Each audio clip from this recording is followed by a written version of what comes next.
Revelation New World on App Store or Google Play now!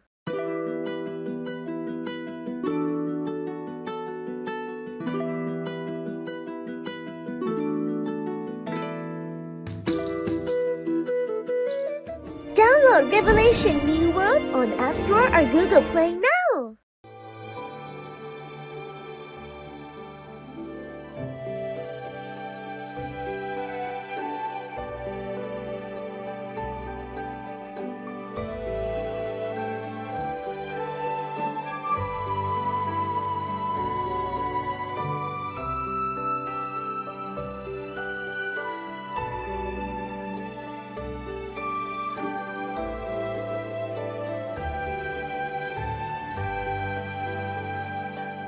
Download Revelation Infinite Journey on App Store or Google Play now!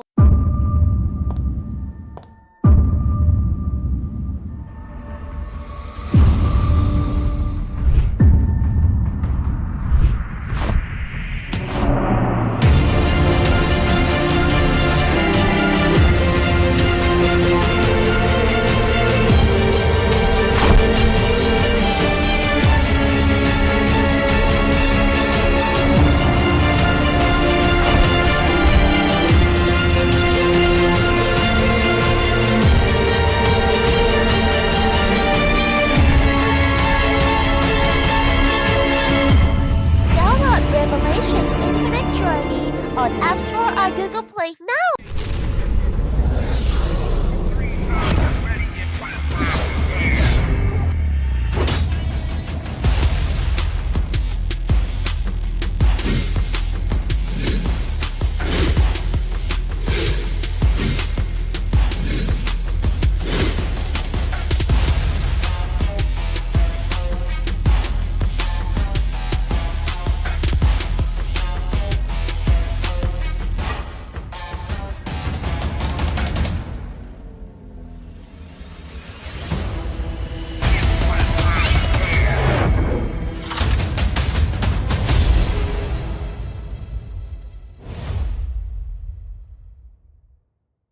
Download Revelation New World on App Store or Google Play now!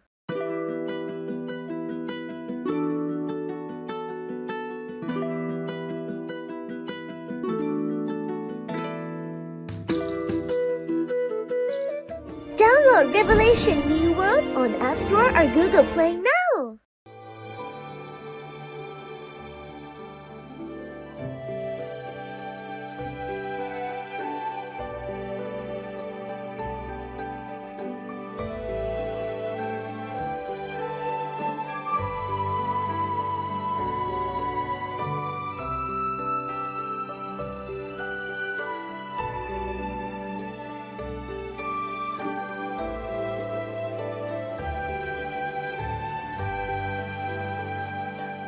Download Revelation Infinite Journey on App Store or Google Play now!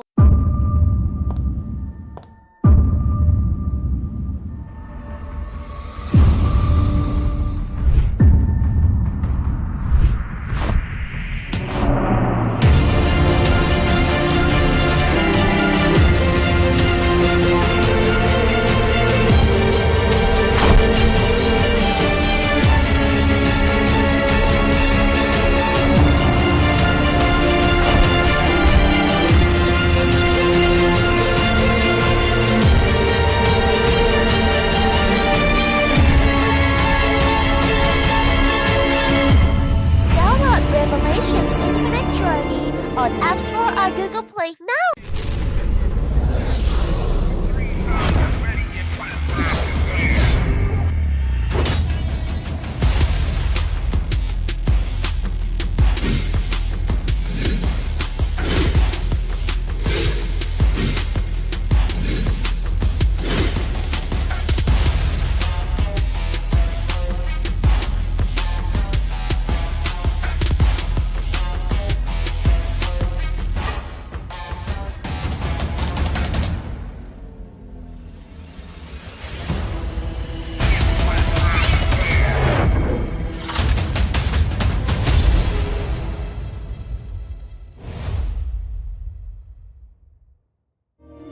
Download Revelation New World on App Store or Google Play now.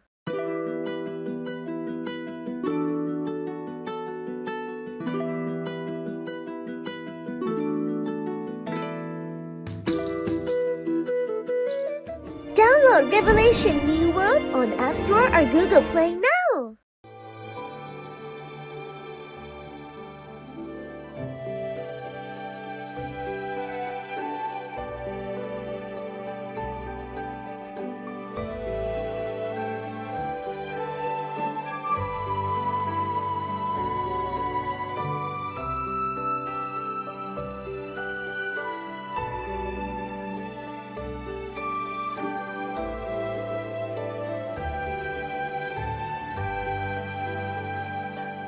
Download Revelation Infinite Journey on App Store or Google Play now.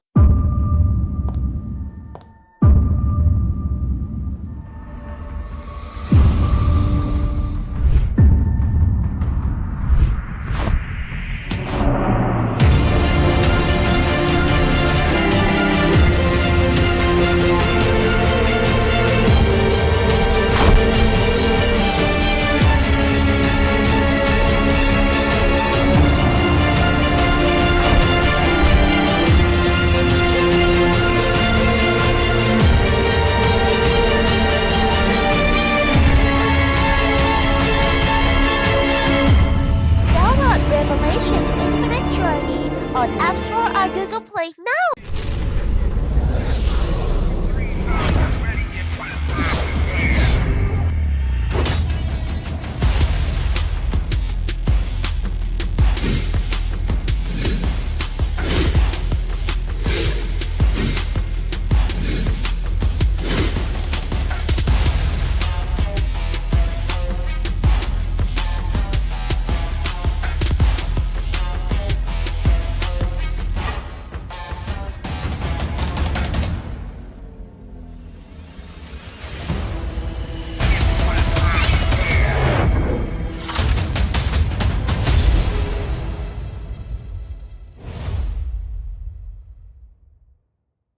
Download Revelation New World on App Store or Google Play now.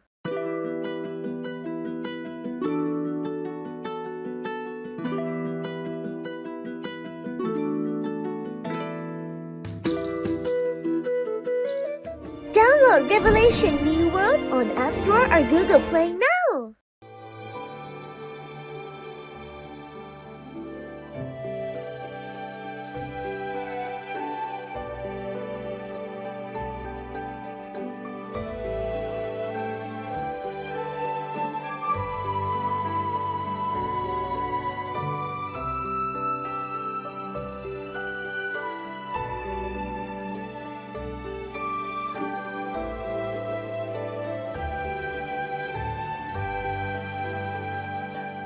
Download Revelation Infinite Journey on App Store or Google Play now.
Download Revelation New World on App Store or Google Play now.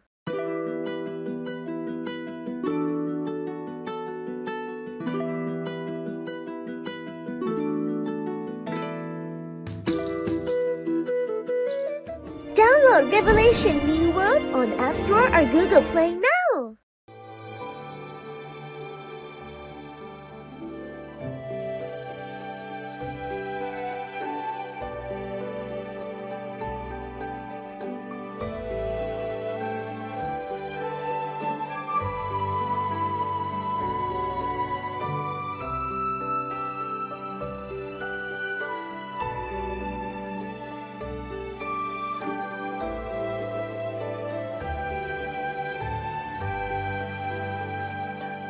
Download Revelation Infinite Journey on App Store or Google Play now.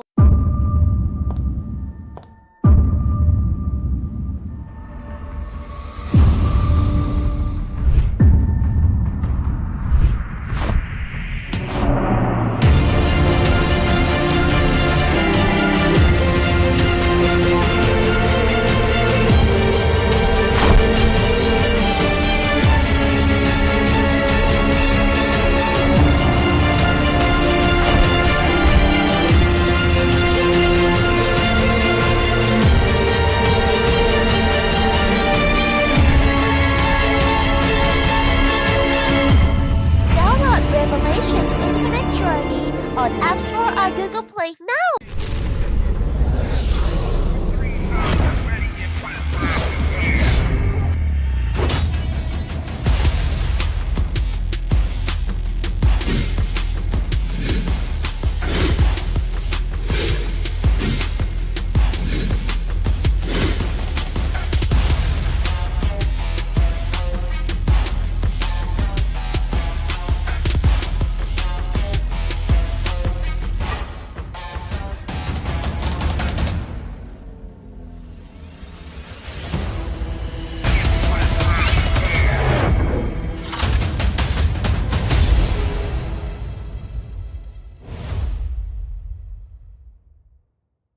Download Revelation New World on App Store or Google Play now.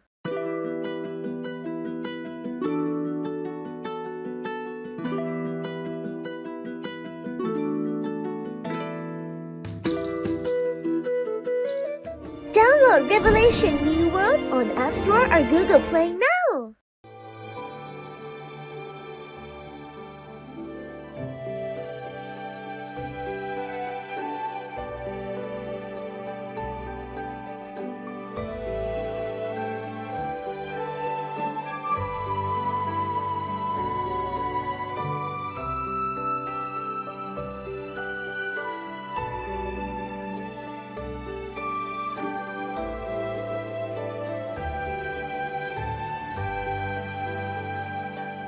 Download Revelation Infinite Journey on App Store or Google Play now.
Download Revelation New World on App Store or Google Play now.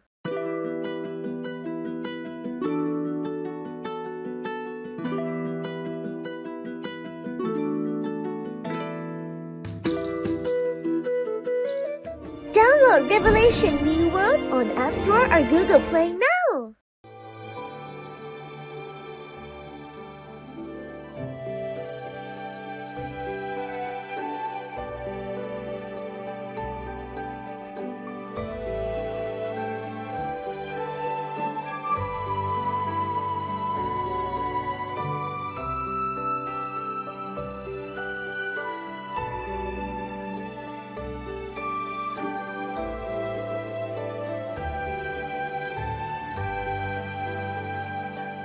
Download Revelation Infinite Journey on App Store or Google Play now.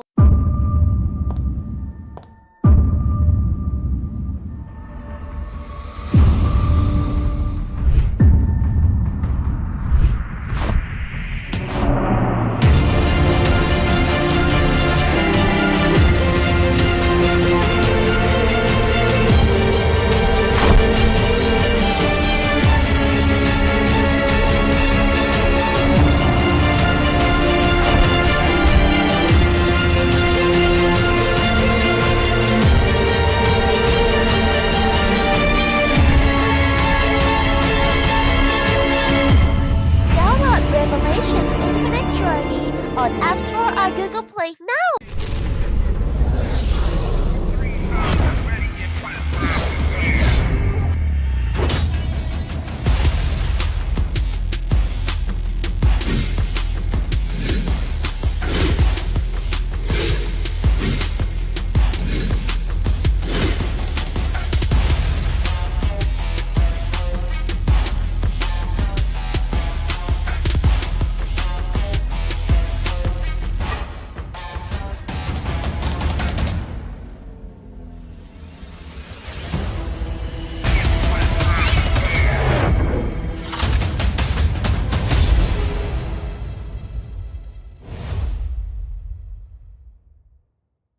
Download Revelation New World on App Store or Google Play now.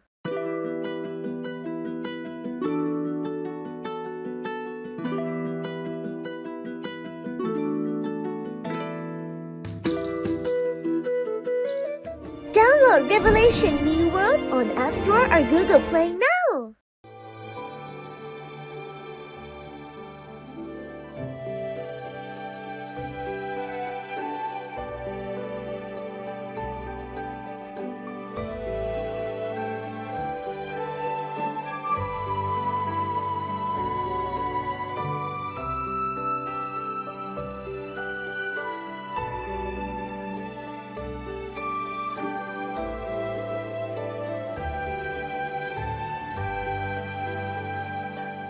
Download Revelation Infinite Journey on App Store or Google Play now.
Download Revelation New World on App Store or Google Play now.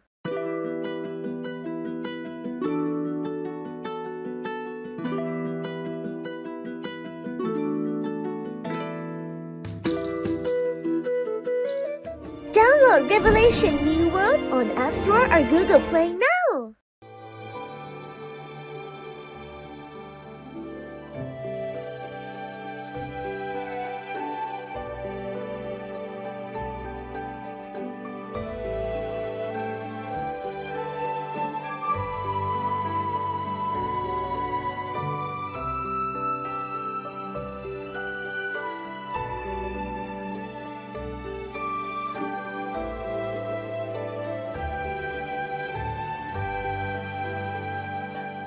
Download Revelation Infinite Journey on App Store or Google Play now.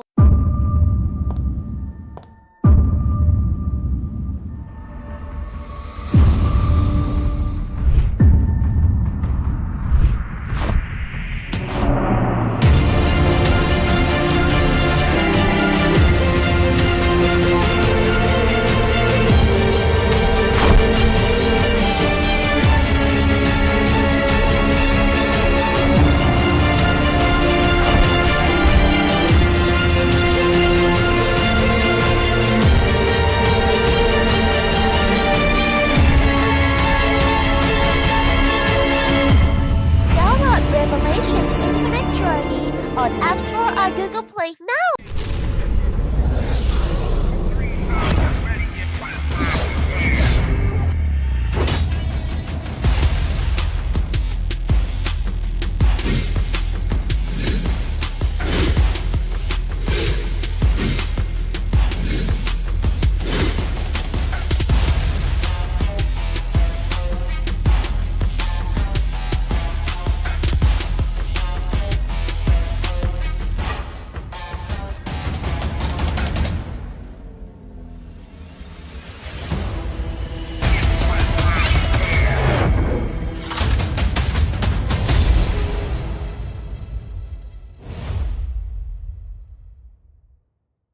Download Revelation New World on App Store or Google Play now.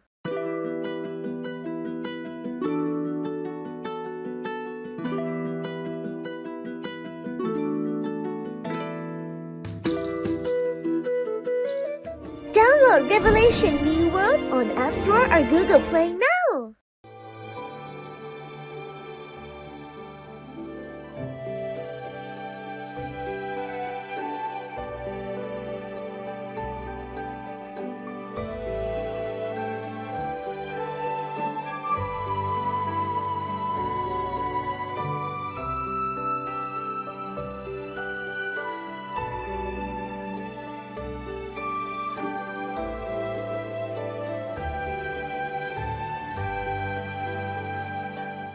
Download Revelation Infinite Journey on App Store or Google Play now.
Download Revelation New World on App Store or Google Play now.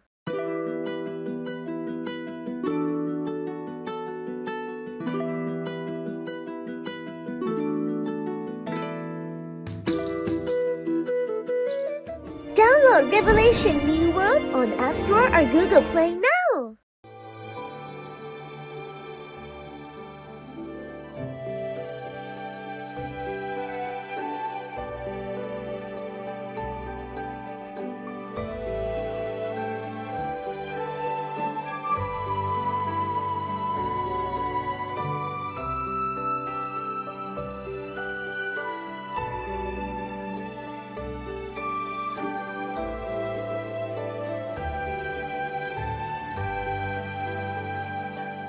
Download Revelation Infinite Journey on App Store or Google Play now.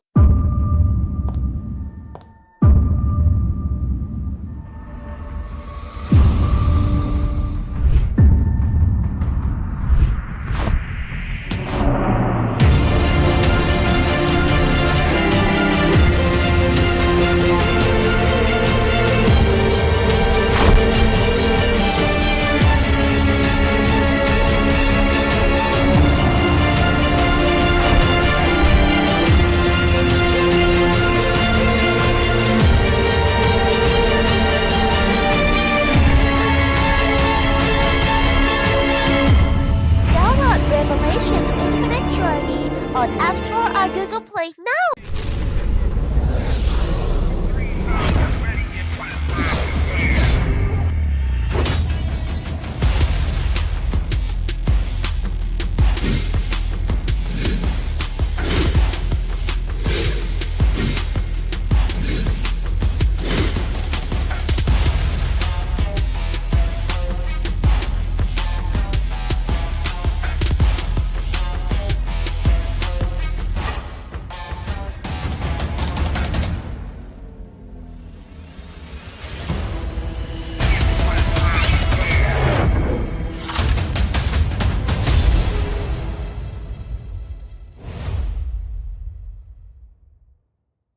Download Revelation New World on App Store or Google Play now.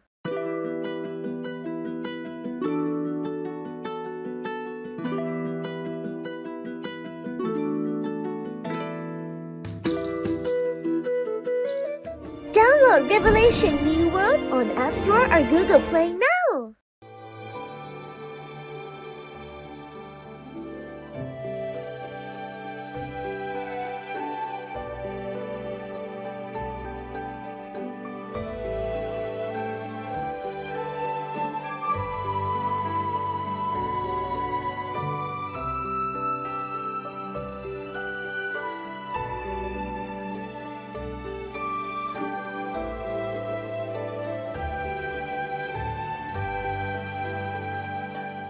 Download Revelation Infinite Journey on App Store or Google Play now.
Download Revelation New World on App Store or Google Play now.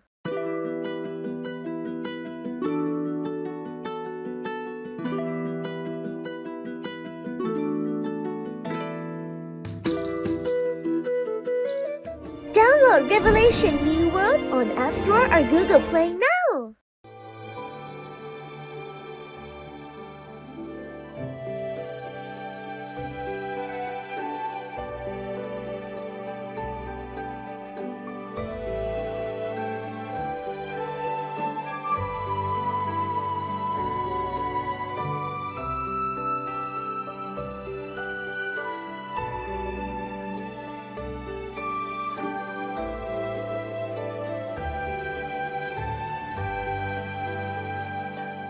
Download Revelation Infinite Journey on App Store or Google Play now.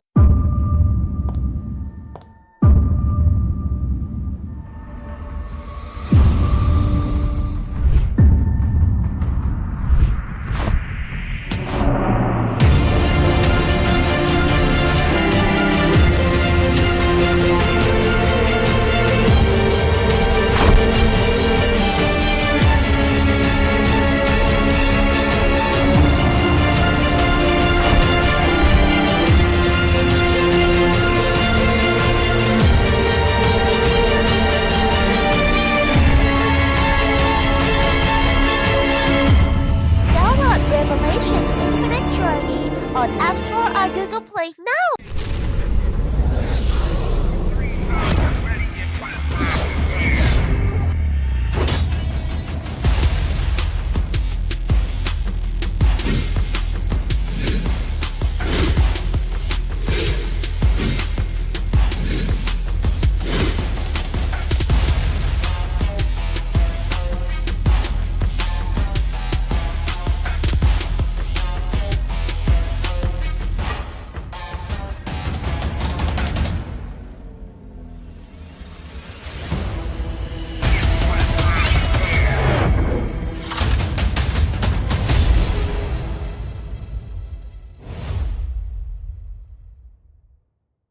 Download Revelation New World on App Store or Google Play now.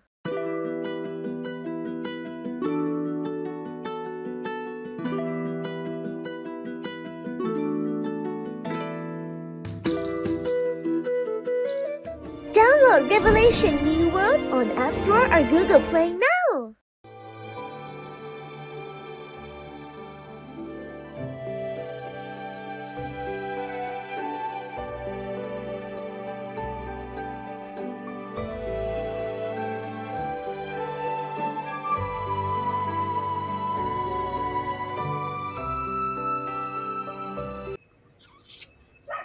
Hello everyone and welcome to the Revelation Global Championship Show Match Day. I am Shinbu with one friend alongside with Batting GP. We are your casters for this amazing night here at Revelation Mobile. Hello everybody. Thank you, Shinbu. And this is the friendly show match actually that we're having because the Interregional Global Championship will arrive a few days from now, December 21. To be exact, that's when it's gonna start. But for now, let's enjoy some Christmas spirit here because it's the friendly show match we're having. It's going to be participated by different countries, but only 8 teams. That all of those teams will be witnessing tonight. So, Shinbo, how is everything going for you? Well, first things first, Merry Christmas, advance Merry Christmas, and of course, Happy New Year, JP. And to everyone, this is actually the final event of the year. You know, this is the final event of the year. This is the final ongoings right now for Revelation Mobile. So I think it's a very, very nice way for the players of the game to actually finish the year again, guys, the Revelation Global Championship will bring together the 6 teams, okay? Or, sorry, 6 countries in the Southeast Asian region. Again, that includes the Vietnam, Philippines, Indonesia, Malaysia, Singapore, and Thailand. And additionally, in this tournament, we will witness the debut of some teams from the China region. Okay? Mm-hmm. They're gonna be joining this tournament for the first time, promising intense and fiery battles with the competition extending to every point on the scoreboard. Yep. Actually, before, I remember we started in Southeast Asia, and of course, a lot of teams qualified from there. And then we also had this mini tournament. That's also for Southeast Asia. But now Revelation is going global, and we are so happy Indeed. to share this experience with all of you. So yeah, as you can see in your screens, guys, we have Vietnam, China, Thailand, Philippines, Indonesia, Malaysia, Singapore, and just like Shinbu said, China will finally be joining us because in the global championship, guys, 4 teams from China will be joining. But now we are to introduce the prize pool. So of course the champions will get $11,000. The first runner-up will get $7,000. And the second runner-up will get $3,000. That will be a total of $21,000 for you guys. Amazing stuff for all the participating teams. You have to take note that in addition to that, they also get again the champion medal. You know, not just the 11,000 USD, but you also get a champion medal for all the members of the champion team. And of course, you will also receive the RGC 2023 Champion Cup, and that is for the whole team. So you get a trophy, you get a medal for everyone on top of the cash prize. But of course, everyone gets their in-game prizes as well. Again, for the in-game items, we have an exclusive avatar or title effect for the RGC 2023 and an exotic title that is the RGC 2023. We get lucky money, and we also be giving Weaver's ticket for everyone here that is gonna be participating. So there's a lot. There are many in-game gifts for the different rankings that will be achieved here by the different teams from our 7 countries. That looks cute, guys. And just like we always say, we always love those in-game items, exclusive in-game items only for the champions, for those who really delivered in this tournament. And we've been talking about the global championship, and this is the schedule as follows. So for the global qualifiers, so we're going to have them starting December 21 until December 26th. So that's 3 days from now, and it's gonna be 6 22 days. teams. Yeah, 6 days. days and 22 teams. It's going to be a rumble in there. And of Yeah. course, our grand finals will be held on December 28 to 29, featuring the top 16 from the 22 teams of the global qualifiers. Indeed, man. Again, this is based on the overall points after the 4 days of the competition. Again, the top 9 teams will advance to that regional finals. Okay, then again, that 9 teams will participate in that final stage. Joining alongside with them is the top 7 national teams from the Blaze of Glory tournament. So that is the total of that 16 teams arriving for that final stages of our tournament. Again, that is over 2 days on December 28 and 29. Now, the interesting fact about this tournament is that our players, the teams, are going to be competing using a dedicated app created specifically for the Revelation Global Championship.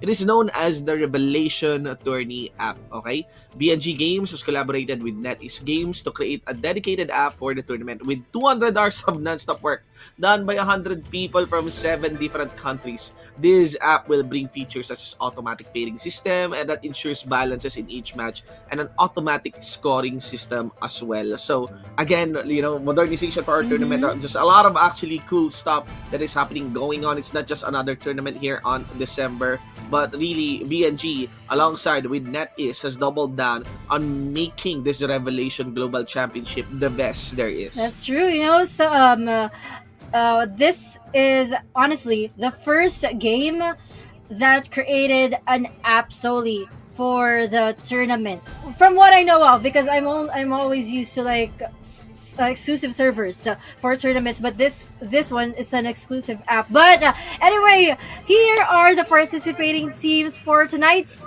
friendly Ladies and show gents, match. We have in the yep, yes, DaRuMa. DaRuMa, yeah, from Vietnam. We also have the Avengers Yes. squad coming in from Thailand. Nomad from Indonesia. The Nomads from Indonesia. We have Eagles, Team Eagles hailing from Singapore. We also have HDT from I think that is China. SpadeX from Philippines, and we also have the XMM team from I think that is Malaysia, if I'm not Malaysia. mistaken. Yeah. Yeah, Malaysia. And here we have a very very interesting team. We have Team TY from VNGxNE games. It's actually very cute. I find it cute that the TO is also participating from VNG Games. And there you have it, guys. Those are the participating teams, which we are going to witness tonight. But the format, of course, these 8 teams are randomly paired, and each match Yeah. will be best of 5. Yeah, with different modes, for them. So basically, each match will be BO5, but the fighting individuals will be different per round. So first round will be 1v1, another would be a 5v5, then we have a 3v3. Should we go to a game 4, we have another 5v5, and the game 5, should we arrive at a game 5, will be decided by a 1v1. That would be I would honestly be excited to watch that, because every round the number of players will change, and this also going to be held in a Swiss format. Oh, there you go, we already have our pairings. Like SpadeX is going to be up against Avengers, CY versus XMM, HGT versus Eagles, the DaRuMa versus DaRuMa? Nomads. Yeah. Wow. Now, the whole part about the season is you won't easily get eliminated, especially the early rounds. All matches will be played accordingly. But the idea here is that early on you get to know like what your placement will be. No battle for third match, but rather we will easily get the final rankings here. Again, for those who are not familiar with the Swiss format, the easiest way to understand this is whatever your standings are, you will be paired. You will be paired with a team with the same standings. If you have one loss, you will be fighting a team with 1 loss. If you have 1 win, you will be fighting with a team with 1 win. So all with the same standing until until a winner is decided. So this one we have you could actually see how the standings or how each teams are clustered based off their standings, such as the command or the flow for a Swiss format. So now all the details of our tournament, of this show match evening is laid out for you. Again, I'm sending the biggest shoutouts to all the Revelation mobile players that we have right now on our stream, also doing the broadcast across different languages, ladies and gents. Be sure to support the live stream. Be sure to support your favorite team by sharing this broadcast, okay? Yep.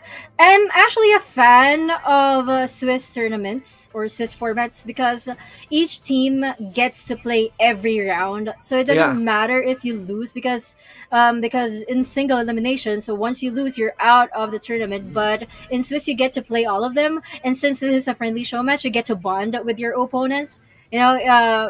Like you get to know different teams as well. And these teams, they've been playing Revelation Infinite Journey for quite some time already, and they've already started making household names in their respective countries and also in Southeast Asia, these teams that we have mentioned. So I am excited for you guys, and I'm sure that all of our viewers too. Well, we have returning names here. We have NVN, we have SpadeX. Now we have Team China, teams from China, making sure that this tournament is totally heated. So there's really a lot of expectations to come down on this one. We also have the new class that is being featured as well. I'm not sure if that will pop out as well on the meta or on the tournament. For this one, I'm very curious what will still be the preferred lineup of our teams. Are we still gonna be seeing a lot of spam of paladins? Are we gonna be seeing some outlier paladins still on the lineup? Because from the looks of it, the current meta right now, on the lineups is they're stacking up 2 Earth Shapers, 2 supports on their ranks. Yeah, and well, we're just. Oh yeah, I remember that the first round should be 1v1, right? Yeah, So yeah. yeah, so I think they're just choosing the players that will represent their teams. But here you go, guys. I'm seeing a new class again because I remember before there was a new class that we featured. It was the assassin, which is also joining right now. But Mm. recently, uh, Revelation Infinite Journey also released a new class called the Holy Lancer, and I think in a few days, like December 21, a new class will be released again. So just in time for the global championships. Indeed, indeed. Again, guys, that is on your screen SPX versus the AVG lineup. Later on, the teams are actually just preparing to get into the lobby. So now is the night time to actually just share this broadcast and also share your comments as well on the stream. Okay, as we give you the blow by blow action later on. Again, it is a very very timely tournament. I do feel like a lot can actually properly join, considering this the final event as well of the server. A lot of people would be, has a lot of reason even outside the game to actually look forward to the next year, and of course look forward to the next updates, and even maybe for the new 2024 season of the Revelation Global Championships, right? Yes, and we are so excited for that. It's the season of giving, and we are going to celebrate it together here in a Revelation Infinite Journey. So I hope you guys enjoy the show, and I'm so excited for Avengers and SpadeX. SpadeX. So for one Avengers they've been promising for the previous tournaments that we have watched, and they're kind of like a dark horse during the last time that we watched them, and SpaceX, of course. Well, no pressure, but we're kind of expecting a huge improvement from the last time we saw you guys. But again, no pressure because this is just a friendly show match, you guys. Well, we're just chilling here. We're just enjoying. We're just enjoying the games, and we're just introducing ourselves to the world because this is the first time that Revelation Infinite Journey will hold a global championship. Yeah, the SpadeX stack, the Philippine team, Yeah. for Revelation Mobile, they've been around, for multiple tournaments. I think this is the third tournament that we've casted, where SpadeX has always been actively participating, especially on the Blaze of Glories, in the different season of the Blaze of Glories for Revelation Mobile. So I do agree on the idea of improvement. I feel like you could consider the SpadeX, the team here to be key veterans already on this tournament. Mm-hmm. Uh, Yeah, I agree. And you know what, guys? Just a short trivia. We are going to have a new enhancement system in on December 21.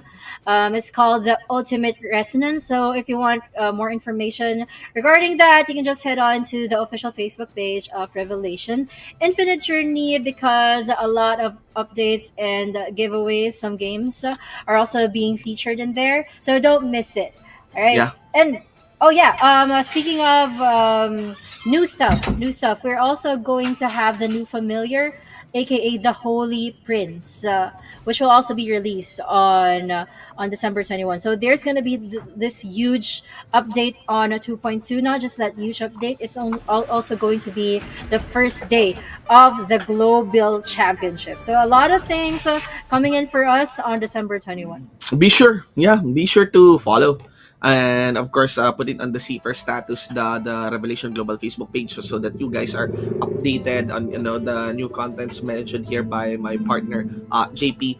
And of course, be sure to join all the Facebook groups, be sure to join all the social circles inside the game, so that information gets spread faster. And I'm really looking forward that when we have this kind of tournaments, more teams can participate. Now that we have the global championship, maybe we can have more countries participating as well, so you can emphasize that on that one. I'm really looking forward, to the performance that can come from our newcomer here, which is Team China. Given the Yes. reputation of Chinese teams in any game titles, they've always been very, very strong. I honestly have never casted any Chinese person nor Oh, team. it's the first time in any game. In any game. The farthest I've come was well, probably North America, but never China. Never China. I've never talked to anybody speaking Mandarin. They're very So strong that's different. always, you know. Yeah. It's always a given that they are strong when it comes to any games, mobile games, you know, in general. So there's a lot of expectations for this team. But we do know, no, we do know like who is the crowd favorite, who are the preferred teams, and considering their performances in the Blaze of Glory, if we're thinking of any country that first comes to mind, if we're speaking championships for a Revelation Mobile, then that is none other than the teams from Vietnam. Yeah, and this is also a good way. I just remembered, since this is a new app that the players are using. We also have this friendly show match, so we can see the new app that VN Games had designed for us, and we probably are going to see some user interface enhancements for our players, and of course for the viewers as well. And I'm actually really excited for VN Games in launching this new app of theirs. So I hope Indeed. everything goes well tonight. Indeed. It makes everything easy, and the team that is behind this, they put in a lot of time, they put in a lot of work in making sure that this app is ready for shipping. Now we have all our classes, now we have all our players present into the screen. It is going to be a 1v1 format for this Oh, looks game good. number 1 in our best of 5 series between SpadeX versus Avengers. I like that. I like that interface that we just saw. The head to head, Yeah. the head to head. So 1 point, of course, for this new app that we're having. So SpadeX Canyon, using a gunslinger, and from Avengers, so we have an assassin. All right, so I'm curious about the dynamics of these two. Yeah. This is the first matchup that we're having, featuring a gunslinger and an assassin. Both they shot big damage. It actually depends on the combos, because both of these two classes are highly combo based. It's very, very crucial that you make sure you land your skills, because both of these two teams, they have certain frames that can actually dodge out each other. Some shields as well being present. There you go. Wow. The stealth comes in onto the assassin. I like that skill that was just thrown, but I think the advantage here for the gunslinger is, of course, the range damage. Yeah. The assassin will have to be sneaky as hell for him to survive, and look at that, HP is already going down, so he needs to find ways to not take in so much damage from the gunslinger.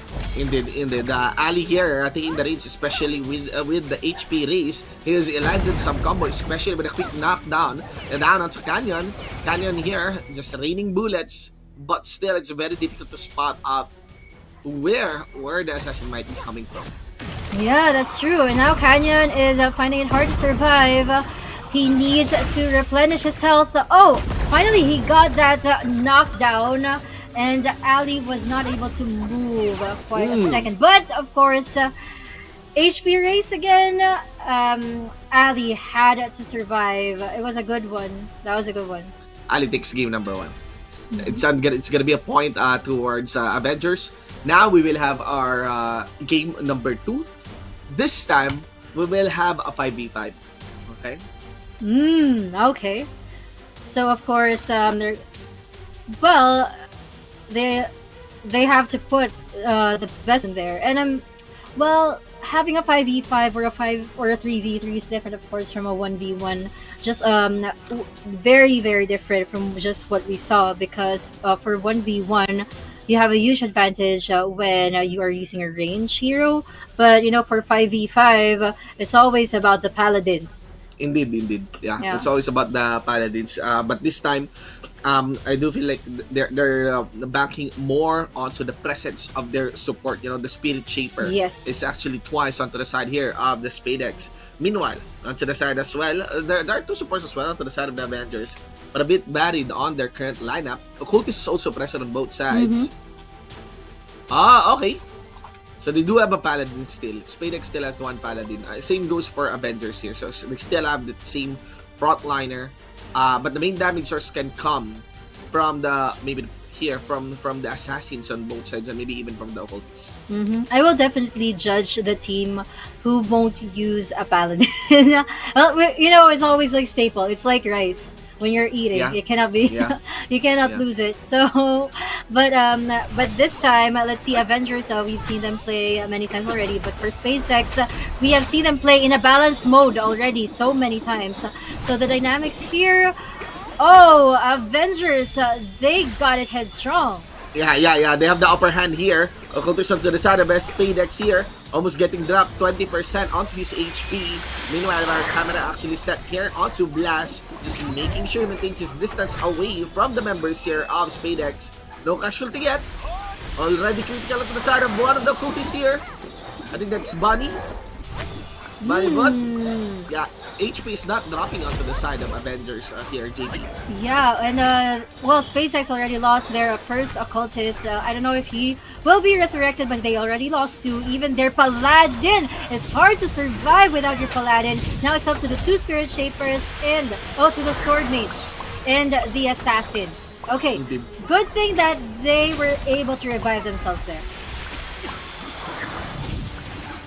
And also, it's very, very easy for them. They actually did collapse early on to this game. But the sustain is still available. Here you go.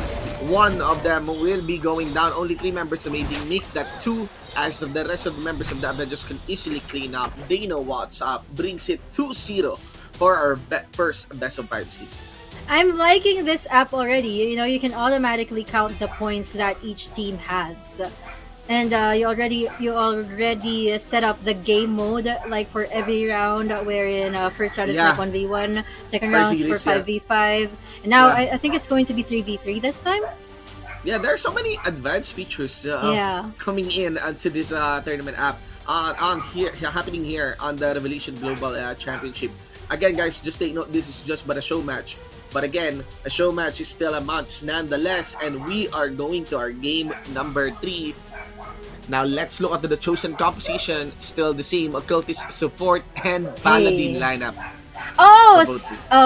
Wait. Similar. Similar. It's just that SpadeX, they don't give a damn about a Spirit Shaper right now. They want to go on full damage with that Sword Saint and the Occultist. So basically, there's just one frontliner and 2 ranged damage dealers. But for the Avengers, they still want to keep it safe, play it safe with the Spirit Shaper. So they want to play it sustain versus damage. Now, the question is, of course, this is just a game of a couple of minutes. Now, who's gonna win? Let us see. Again, this is the first 3v3 for our first match. Do take note that Avengers has shown a strong showing early on to that game number 2 in a 5v5 format, but it does look like SpadeX, they know who to target. They are putting it in critical mass as the support here onto the Avengers side is forced out of the arena. Still, members of SpadeX here goes for the chase. They really want to complete that kill. The sustain is still alive as she baits out some of the members here of SpadeX. Still, Avengers in critical situation right now for this 3v3, JP. Yeah, and Avengers, they're losing their HPs, but they're able to sustain themselves as well. So SpadeX, what I'm amazed with them right now is that they also have this healing capabilities, despite going full on damage. Now the Spirit Shaper is gone, so less sustained potential for Avengers here, and SpadeX, they're getting more chances of winning. This calls for a reverse sweep, I guess. Man, things are looking so great right now. Onto the side here of the Avengers, but of course SpadeX is trying to go for that retaliatory play. I do feel that in a 3v3 format, there's really a very big impact that can come from the side here of the support. They were able to slay that Occultist, was able to get the rest onto the side here of SpadeX. But again, 1 minute and 30 seconds remains on our clock. Things are still not sure, not decided here into our arena.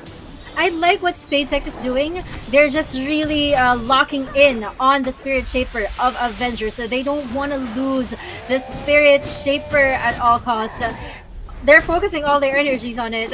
But Avengers so far, they found a way to counterattack, attacking, killing the occultist of SpadeX. Yeah. But now it's already just 2 versus 2. Oops, I 2v2. stand corrected because the occultist Alasu. was able to revive. Yeah, there was a revive, ladies and gentlemen. Only one member remaining here. That would be the Paladin. Onto the side here of the Avengers, SpadeX has taken control of this game number 3. Denies another one against Avengers. 1-2 Wow. on our series. Things are getting more interesting. Yes, SpadeX, they have a chance on winning the first round of the Swiss format. So now this is going to be round 4, and I'm not sure it's going to be a 3v3 or 5v5. Round 4 is a 5v5. Okay. So round 4 is a 5v5. Wow. Yeah, 5v5. Yeah. Again, the pattern is 1-5-3, 5-1. So, the 1, last 5, 3, match, 5, 1. yeah, the first match is the same as the last match. The second match is the same as second to the last match. And we only have 1 3v3, possible 3v3. Now we are back to 5v5. SpadeX, Avengers, they have shown good control. They have shown a strong presence on the 5v5. It is gonna be a game that they are supposed to win, but let us see because the momentum is onto the side of SpadeX. Okay, so wow, nice skin.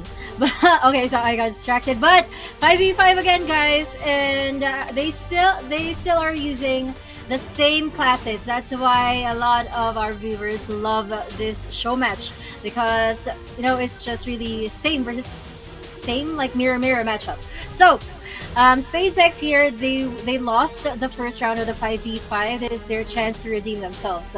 Now let's see Avengers and SpadeX. First jump come in, of course, camera onto the side of SpadeX Gospel. Ladies and gentlemen, first course of action may be to find here the support of maybe their damage dealer, as you see the strategy of the Avengers squad as they try to also target the cultists here of SpadeX. SpadeX here try to get a catch onto Ali, ladies and gents, but of course they have to switch their targets on Shane onto the heel for the side here of the Avengers squad, and it does look like Avengers is maintaining a good sustained play against the SpadeX squad.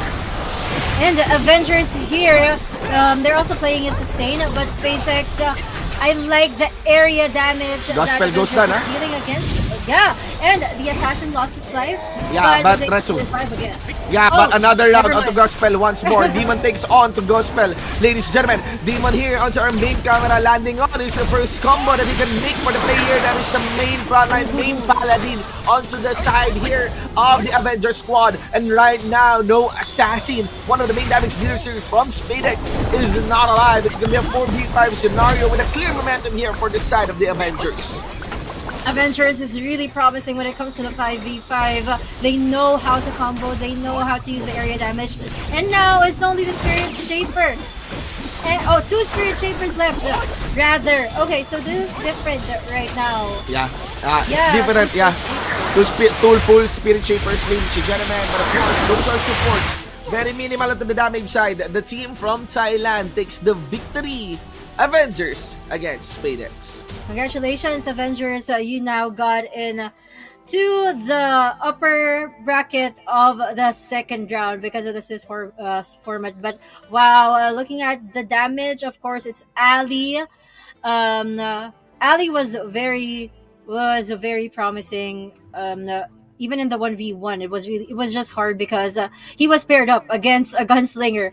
But but after that, during 5v5s and 3v3s, Ali was you can never say that he's insignificant there. He did a lot of damage. Yeah. Also, the one of the possible option it would be to waiting that assassin, waiting that assassin. And of course, waiting for the timing of that assassin, at least a little control to the Paladin before going out. That's one strategy actually that can be done. On the idea of course, try to get the time out of your stealth, because assassins are really clear targets right here. And the thing about the Paladin is they always just throw themselves into the middle of the fight.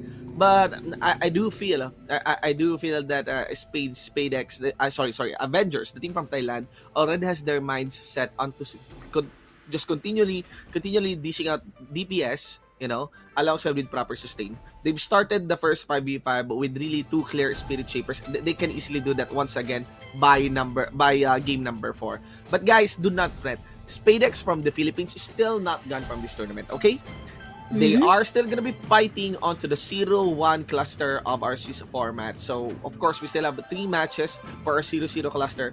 Don't worry about them. Don't worry about them. Avengers 1-0, SPX 0-1, they can still take this fight. You could still, SPX could still join even the 1-1 bracket, of our Swiss format. No? So, don't worry. To all of our viewers, be sure to share the live stream, okay? Be sure to share the live stream. Before we hand out any codes, before we hand out anything, make sure that you don't just have that top fan badge, but you also have that share badge as well. Even if the live stream is on Twitch as well, on YouTube, be sure to share it.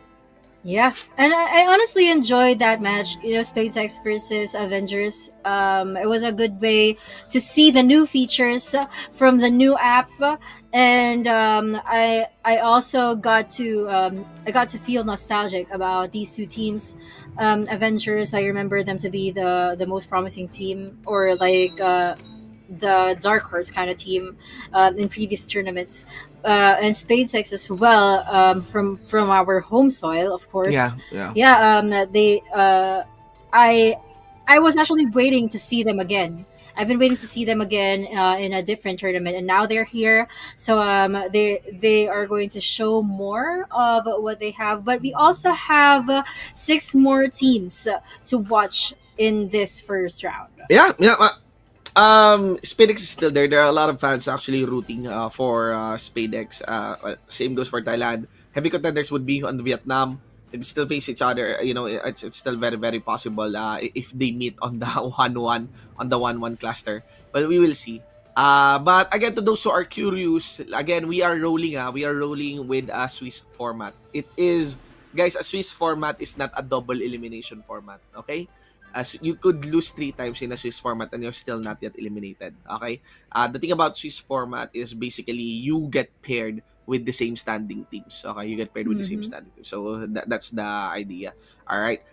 Again, we still have a lot of teams. We still have a lot of teams. And again, by the way, this is not yet this is a way to kickstart the Revelation Global Championship. But these are all just show matches. Okay? Just show matches. Mm-hmm. And I was honestly curious about who was the 8th team earlier, because I remember, but but TY Yeah. from games, and like, wow, I'm so happy that they're also participating in the show match. We get to see folks from VN Games who have, and of course this game possible for all of us. My curiosity lies, what composition will be delivered here by Team TY, they're Mm-hmm. the creators of the game. They're the Yeah. developers of the game. So now they're gonna be taking on the players of the game themselves. So it's a big curiosity for this show match, and yeah, it is awesome. They're gonna be facing XMM. So I do feel that the team XMM is also going to be looking forward in their match here against TY. Mm-hmm. Also, um, for the global championships, we can also head on to the official website of Revelation to know more about the group. But from what I remember, it's going to be on balance mode on the global Wow! championships, of course. Yes. So no BRs on the global championships, guys. Yeah, but look at that. We have a Blade Master onto Oh the side of wow! TY. Huh? They pre-registered Blade Master on their lineup. Actually, no similar classes onto the side of TY. It's fully varied. You have a gunslinger, you have your sword saints, you have your mages as well being present on top of the paladin and on top of the occultist and spirit of the SS. So XMM here, they don't even need to complete the full 7 full Yeah. 7 members of this lot. All you need to do is just have at least 5, so you can do the 5v5 battles. But they don't have any Blade Master, no only just Gunslingers, yeah. they only just have I think they only just have mages, and no seats Yeah. as well. Yeah, and you know what? For XMM, I'm curious on who are they going to throw on the 1v1. Okay, did we just see that one? Yeah, I think I saw the head-to-head of the 1v1, Uh-huh. but Because let's see. you would have to bank on using range heroes or range classes. Chances So, are, chances are it will be an assassin. If it's the default. But let's see how the 1v1 will play out. hmm. Okay, yeah.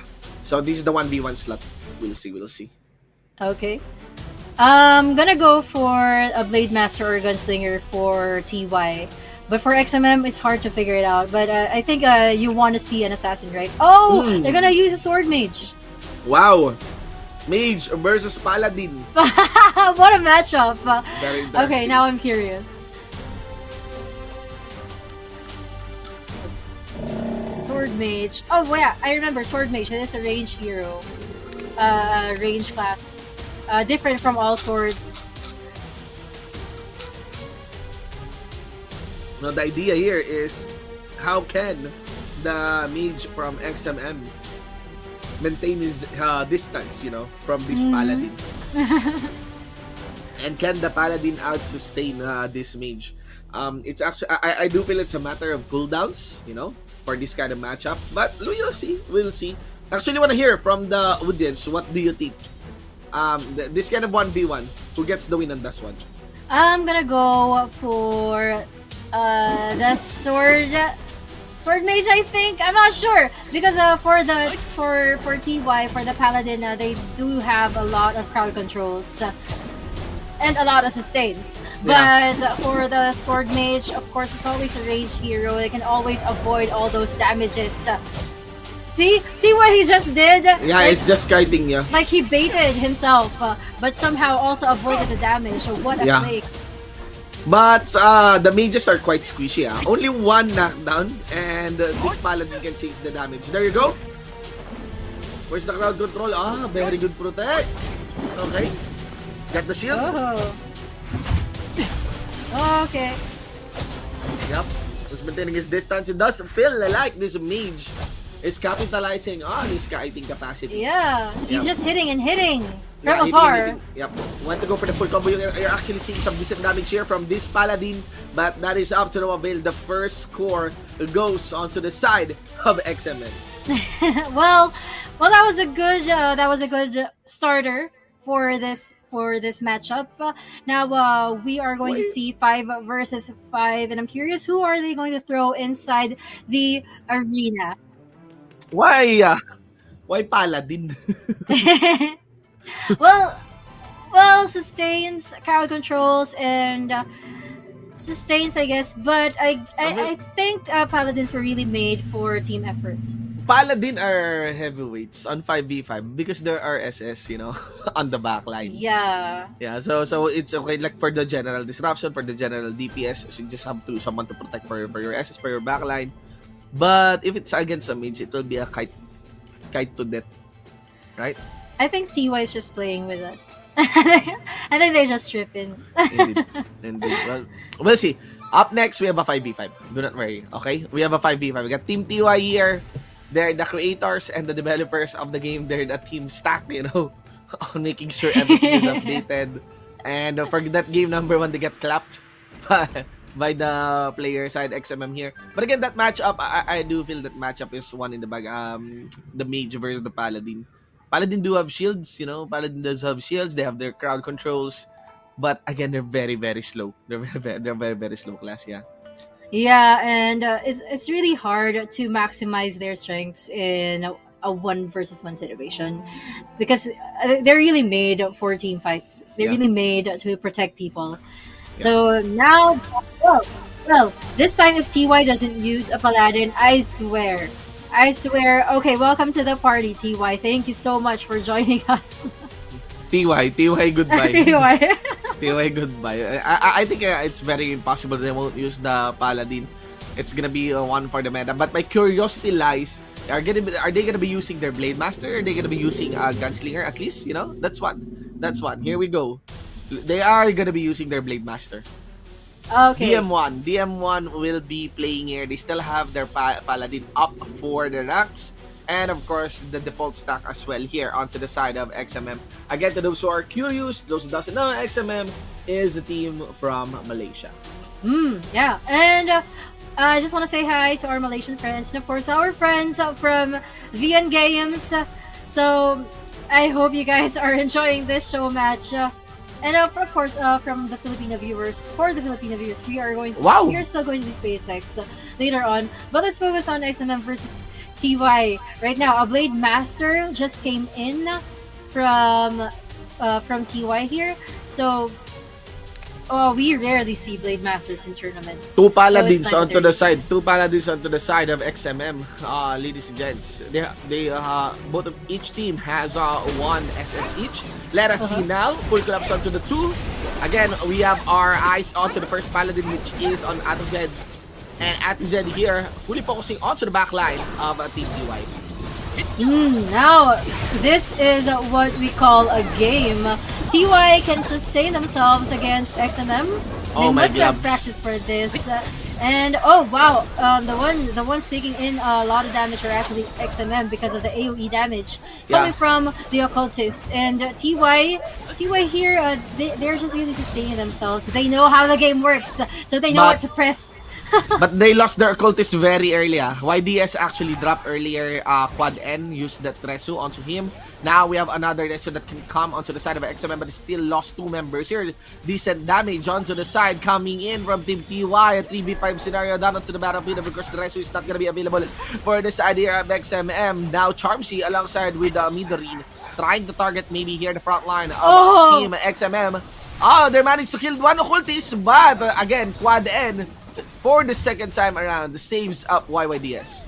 Well, you know, TY already has a huge advantage, knowing that it's already a 3 versus 5 situation. They just need to figure out how to pin down the members of XMM from here on. Because so far, XMM, despite them being only 3, they're still capable of killing 1 to 2 members from TY. Now, the revival just came in for XMM after like 30 seconds. It's a 3 versus 3 situation right now. Then went to the 3v4. Ladies and gentlemen, Atuzed gets the kill onto NNN. No Resu to the side here of Team TY. But still a 4v4 scenario here. Charmsy heals up onto Charmsy, ladies and gents. 3v4 scenario, 4v2 scenario. Now XMM has taken full control of this lineup. They only have their Blade Master and also the Sword Mage up. Sword Mage in critical life. And it is gonna be the Blade Master, the final one, standing here for TY, saying goodbye on this game number 2-0 in favor of the Malaysian squad, XMM. Wow, they got 2 points. They won in that 5v5. I swear I thought TY already had it when they killed the occultist and the spirit shaper during the first minute of the game. But of course, XMM with all their scrims and their practices, so we have to respect that as well. So now it's going to be a 3v3. It was a lead controlled by TY earlier, but the mana, there is a mana issue onto the side here of the TY squad, of the main of the TY squad. There's a lot of factors that came into play onto that one, especially when the long game arrived. Was good alertness, coming in from their revives as well, from their sustain. Here we go. Now we have the 3v3, one support each. They're gonna be using their gunslinger this time. They're gonna be using their gunslinger and also occultist each. Gunslinger versus sword mage. Well, I'm gonna go. TY gunslinger. I'm gonna go with the sword mage rather than the gunslinger, because sword mage just has all the kinds of skills that a solo player could use. So their range damage, they deal magic damage, but gunslinger, despite dealing huge damages, they would really need to rely on their teammates for support, which is going to be the role of the Spirit Shaper and the Occultist. But for now, I'm still siding with Sword Mage. XMM. Then, for balancing out, I'm gonna be siding here with the gunslinger. Let's see if TY will be showing, will still be staying here to this tournament. They're actually lagging behind 2 scores right now. Tons of damage coming in from the Sword Major of XMM. Already critical, already reducing decently the health here and HP of TY's gunslinger. But on to the other side, TY was able to actually get the target down to the occultist of XMM here. Forces a revive out of their support. One revive is now on cooldown to the side here of XMM. And TY, they're slowly losing their gunslinger, and XMM just really has it, on a whim. And 2 versus 2 situation, but Spirit Shapers know how to revive, of course. Yep.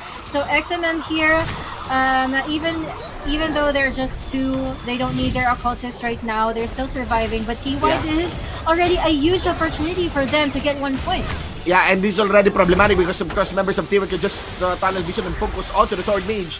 Just in time before the revive came in for their occultists, they lost their Sword Mage, further extending this 2v3 situation in favor of TY, focusing once again to the easier to kill occultists. It is gonna be the SS remaining for the side here of XMM, and TY, they are wanting to get that very juicy 1 score against XMM, 2-1 on the series.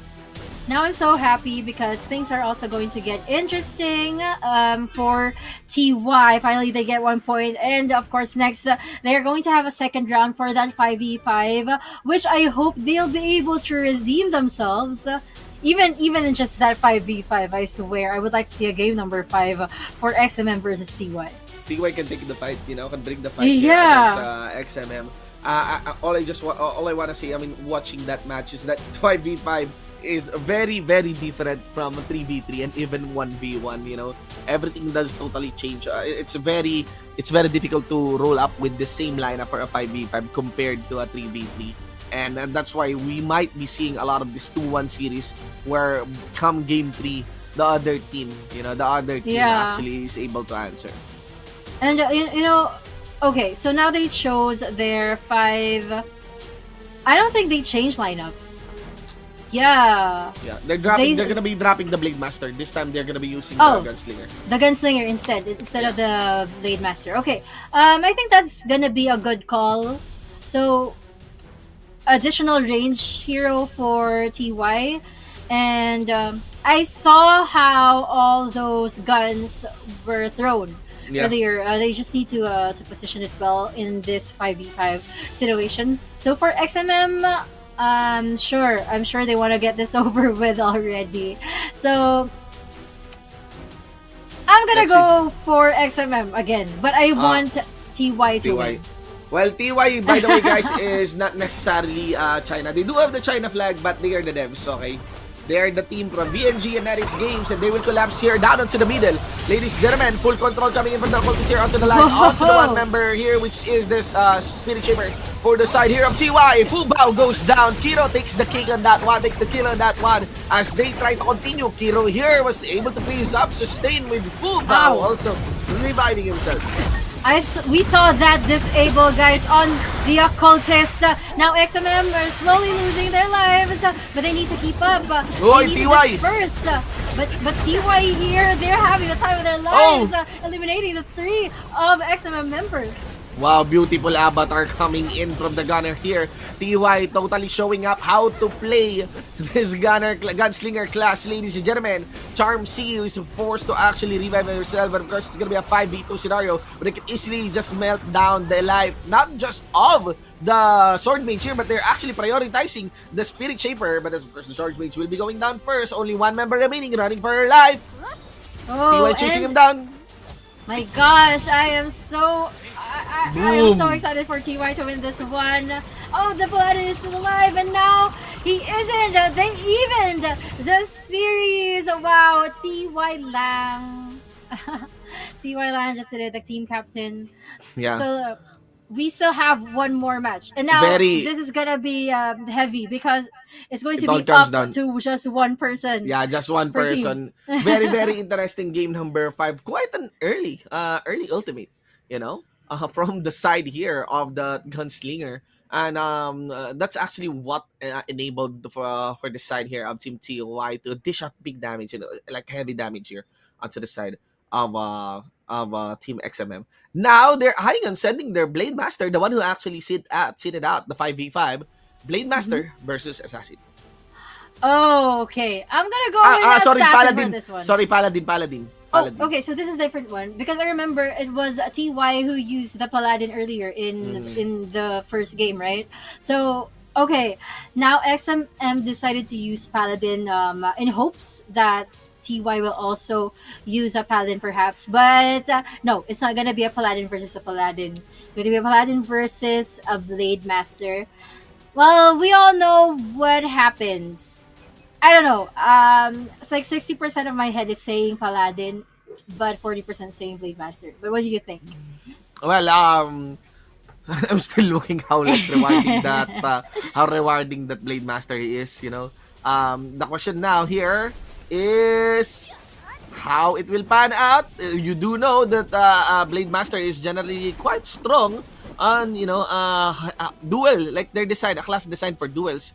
But the question here is, can the Paladin play the crowd control effects here Yeah. against that Blade Master?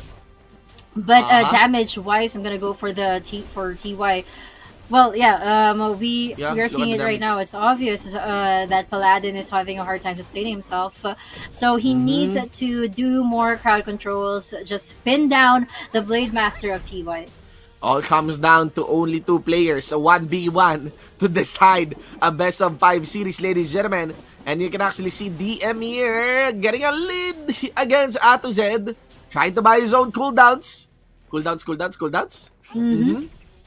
And here is what Stun! I'm curious of. XMM, after choosing that Paladin, after winning with the Sword Mage earlier, I'm not sure why they chose the Oh! Paladin this time. But oh wait, this is getting Oh! interesting. Yeah! A He close recovered his fight. HP! He recovered his HP! There's a big comeback here! Oh! Oh! Another heal! Coming in to the side of the Paladin. DM1 has to wait for his own cooldowns. Gatsnab here was able to dash out. He has to walk away. There are no ring countouts. Oh, outside the ring. Atos and here chasing in. Goes for DM. Duel up. Is there a knockdown? Will we be seeing a key clutch into the HP now? Oh! There goes the tag. It is gonna be XMM. The Paladin taking the win. That was so amazing to watch. Now we are seeing proof that defense is the best offense, guys. It was hard for DM1 to deal all those damages during the end when they were like layering them skills. That was so cool to watch. Congratulations XMM for winning 1-0. And now later on you guys will be up against Avengers and SpadeX will be against TY. We still have 4 teams to watch for round number 1, guys. What a series. That is a full-blown 5-game best of 5 series. Again, guys, do not agree, okay? You, the audience, do not agree that you haven't shared this stream. Share it at least once. You guys are enjoying, that is totally unfair for the other players of Revelation Mobile, and maybe even to those who doesn't even know about Revelation Mobile. Help the server, help your game. There's a lot of things, there's a lot of cool stuff that can happen here in the Revelation Global show match. Share it at least once.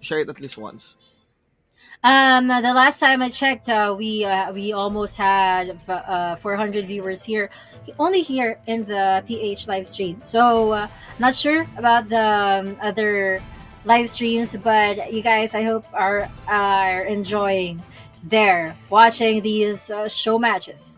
It's a great game. Yeah, I Those are enjoyed the that devs, last time. those are the devs. Yeah, those are the devs. But XMM, they've shown some great games, and I do love this format. Like it makes everything so interesting. It makes the whole series so interesting. No two consecutive match is similar. 1v1, 5v5, 3v3, 5v5, 1v1. It's funny to look at. Yeah. Yeah, I swear, I wish MMOs would do more of this. You Yeah. know, like and also some tag teams, reverse King of the Hill or King of the Hill formats. Well, I'm just throwing it out there, guys. It's up to you if you want to do it or not.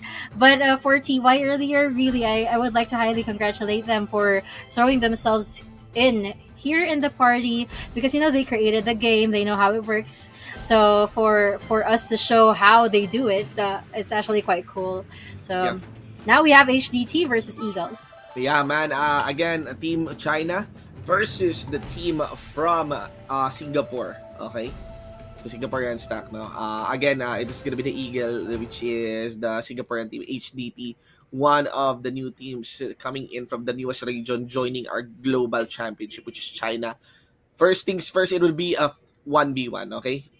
1v1 first. Welcome, China. We haven't seen you in a while, so I'm so excited. Like I said earlier, I have never casted Chinese players, so this should be the first time. Okay. Okay, the Holy Lancer class is not yet allowed. I'm not sure. Yeah, no, we haven't seen them yet. Yeah. I don't know about the global championships though. Okay. Ay, Lian versus Dystopia. Let's look. We have our eyes set onto Dystopia. Mage here. Versus Sword Saint. Okay. Sword Spirit, Sword Saint. Let's go. Okay, so I'm gonna go for the Sword Mage this time. Again, for me, the Sword Mage is the well-rounded class for a 1v1. Would choose Sword Mage over Gunslinger or an Occultist or any Rage Hero. I would always go for the Sword Mage.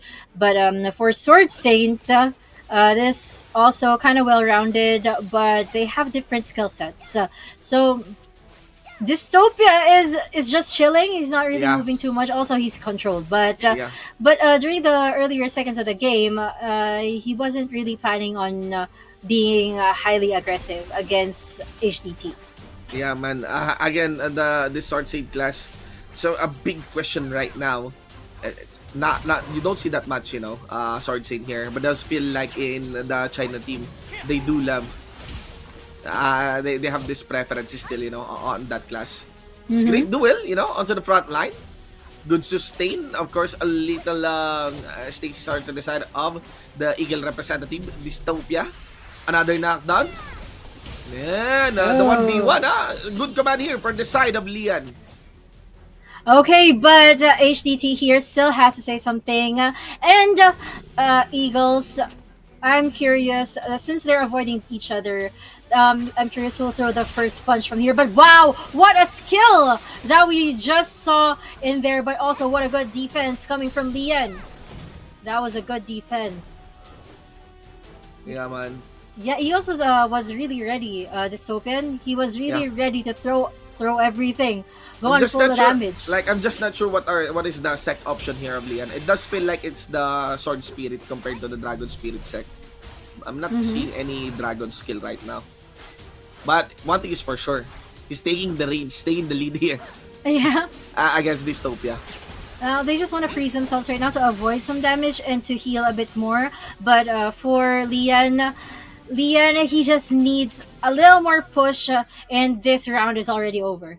Yeah, man. But I'm also curious about Dystopian, how he's gonna survive. But unfortunately, he didn't.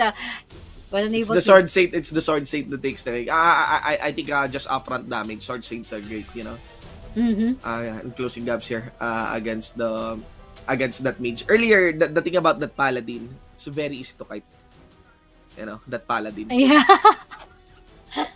That was a curious battle, but this one I'm calling it a fair one. Sword Saint versus Sword Mage.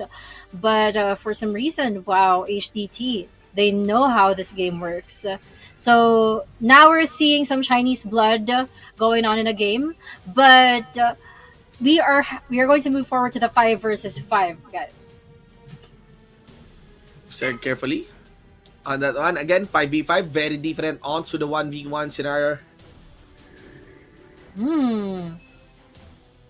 Eagle here. We have our eyes set first onto their assassin. Occultist, Paladin, SS. Okay, Gunslinger onto the side of HDT.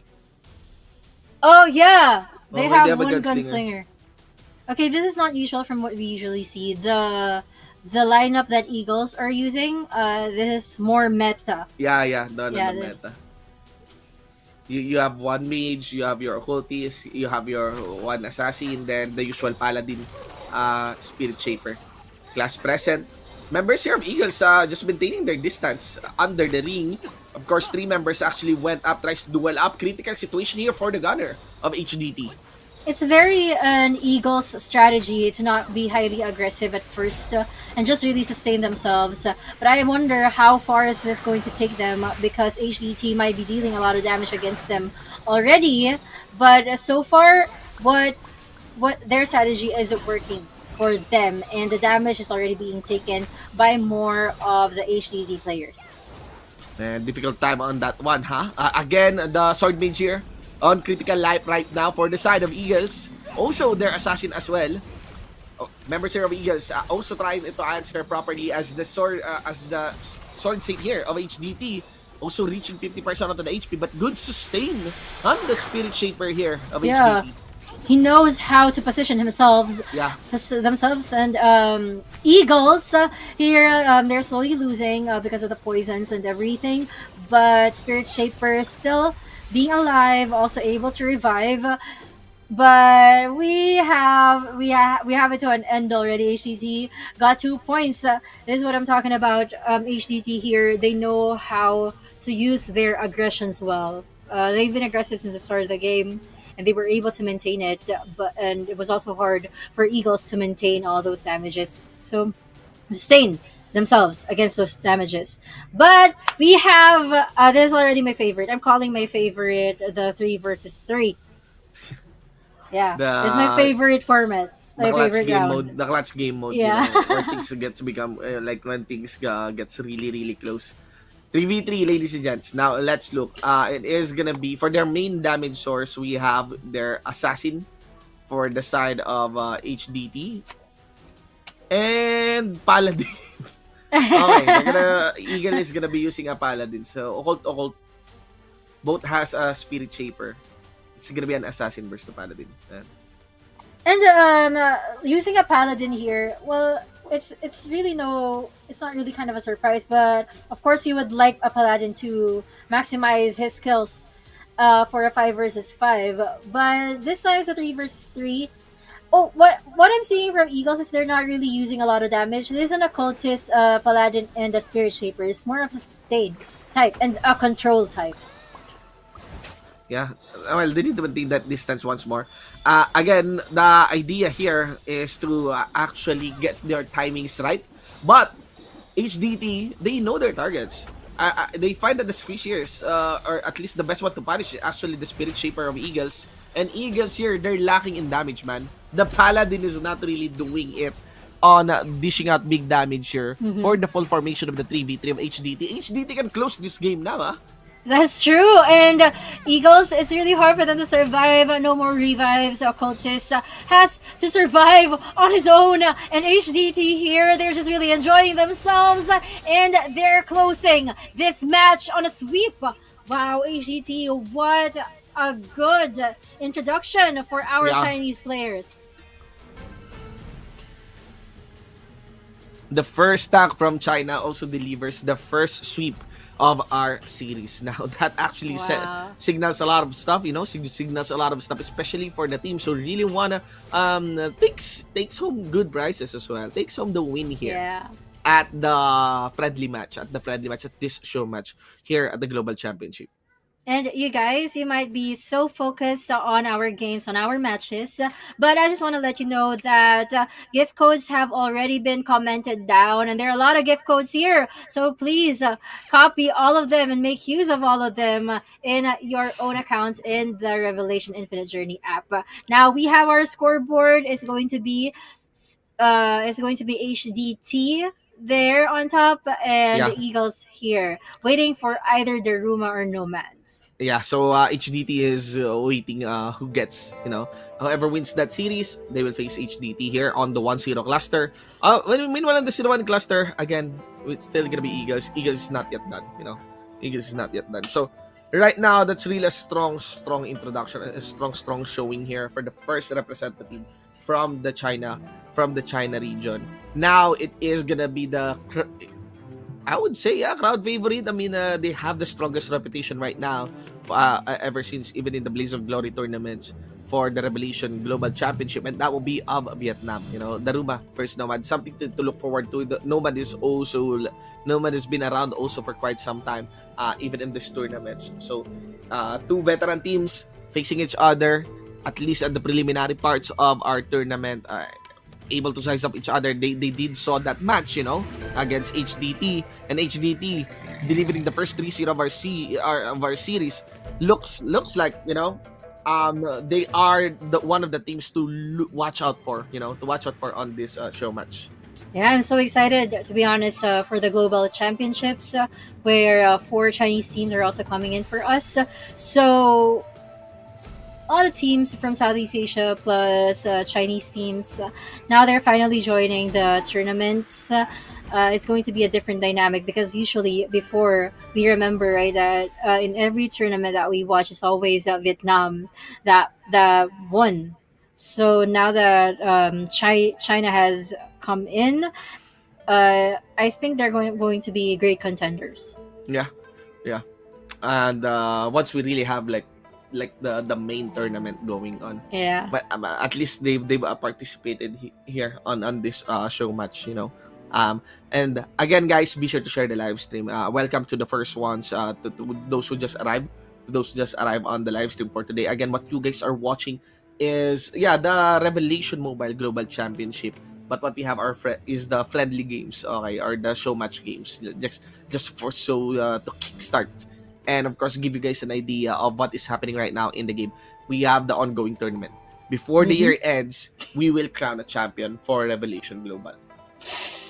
World champion, global champion for Revelation Infinite Journey. Wow, it's one of first time that we're hearing it, because before it was already the Blaze of Glory. And guys, we have mentioned this earlier, but I just want to mention it again. 7 top teams from the Blaze of Glory will be joining the teams on the global championships. Okay, so if you missed them, we're gonna see them again. Okay. Very interesting. Mhm. Only 5 members. Oh, is 5 gonna members. be play stack here for the side of DaRuMa. So they will stick into that. They will stick into that. Their assassin, Spirit Shaper, they also have their mage as well for their lineup. Meanwhile, more subs as well onto the side here of Team Nomads. They have I think 6. They have 6 members complete. Yeah. For that one. But first No things draft first, confusions. we kickstart this best of 5 with a 1v1. Yep. Well, it's not really hard. It's 20% probability for each member of the DaRuMa here, but they're both. Oh, it's going to be an occultist versus an assassin. All right. I'm gonna go with an assassin for this one. I think that's assassin. Yeah. Oh. Yeah. They're gonna go for that. Okay. It's all about the moves. Oh yeah. Yeah. It's all all about the moves, man. Well, this is gonna be different. Okay, so a mirror matchup, a kind of a mirror, because one is using a different specialty. That's why they look different. But I'm gonna go with DaRuMa for this one. Eunice. Let's see. Yeah. Oh wait, I changed my mind. I'm gonna go with Nomads. Final. With Nomads, before the game yeah. started. It's actually what type that they are using that varies, For the most part, the type of assassin is preferred. The Nomad's assassin selection is the one that is more preferred. You can actually see Eunice here taking the timing here against Shadow. At least making sure that they get to combo their skills properly. Man, just burn all those cooldowns. Yeah, and well, DaRuMa here is kind of have some trouble against Nomads, because Nomads here, I think he designed his skills to do more of the damage type. Yeah, and that's actually kind of the emblem that uses the damage. Yeah. We'll see. But wait, I'm sorry. I didn't see how Eunice was able to turn that around because that It was just was it happened in a flash. in a flash. Yeah, In a he fla- actually landed the combo. He yeah, because actually landed the full combo. he had his HP just like less than 10%, but somehow he turned it around. So wow, that was a good point for Eunice. Yeah, DaRuMa gets game number 1. DaRuMa. Again, this is Team Vietnam, you know.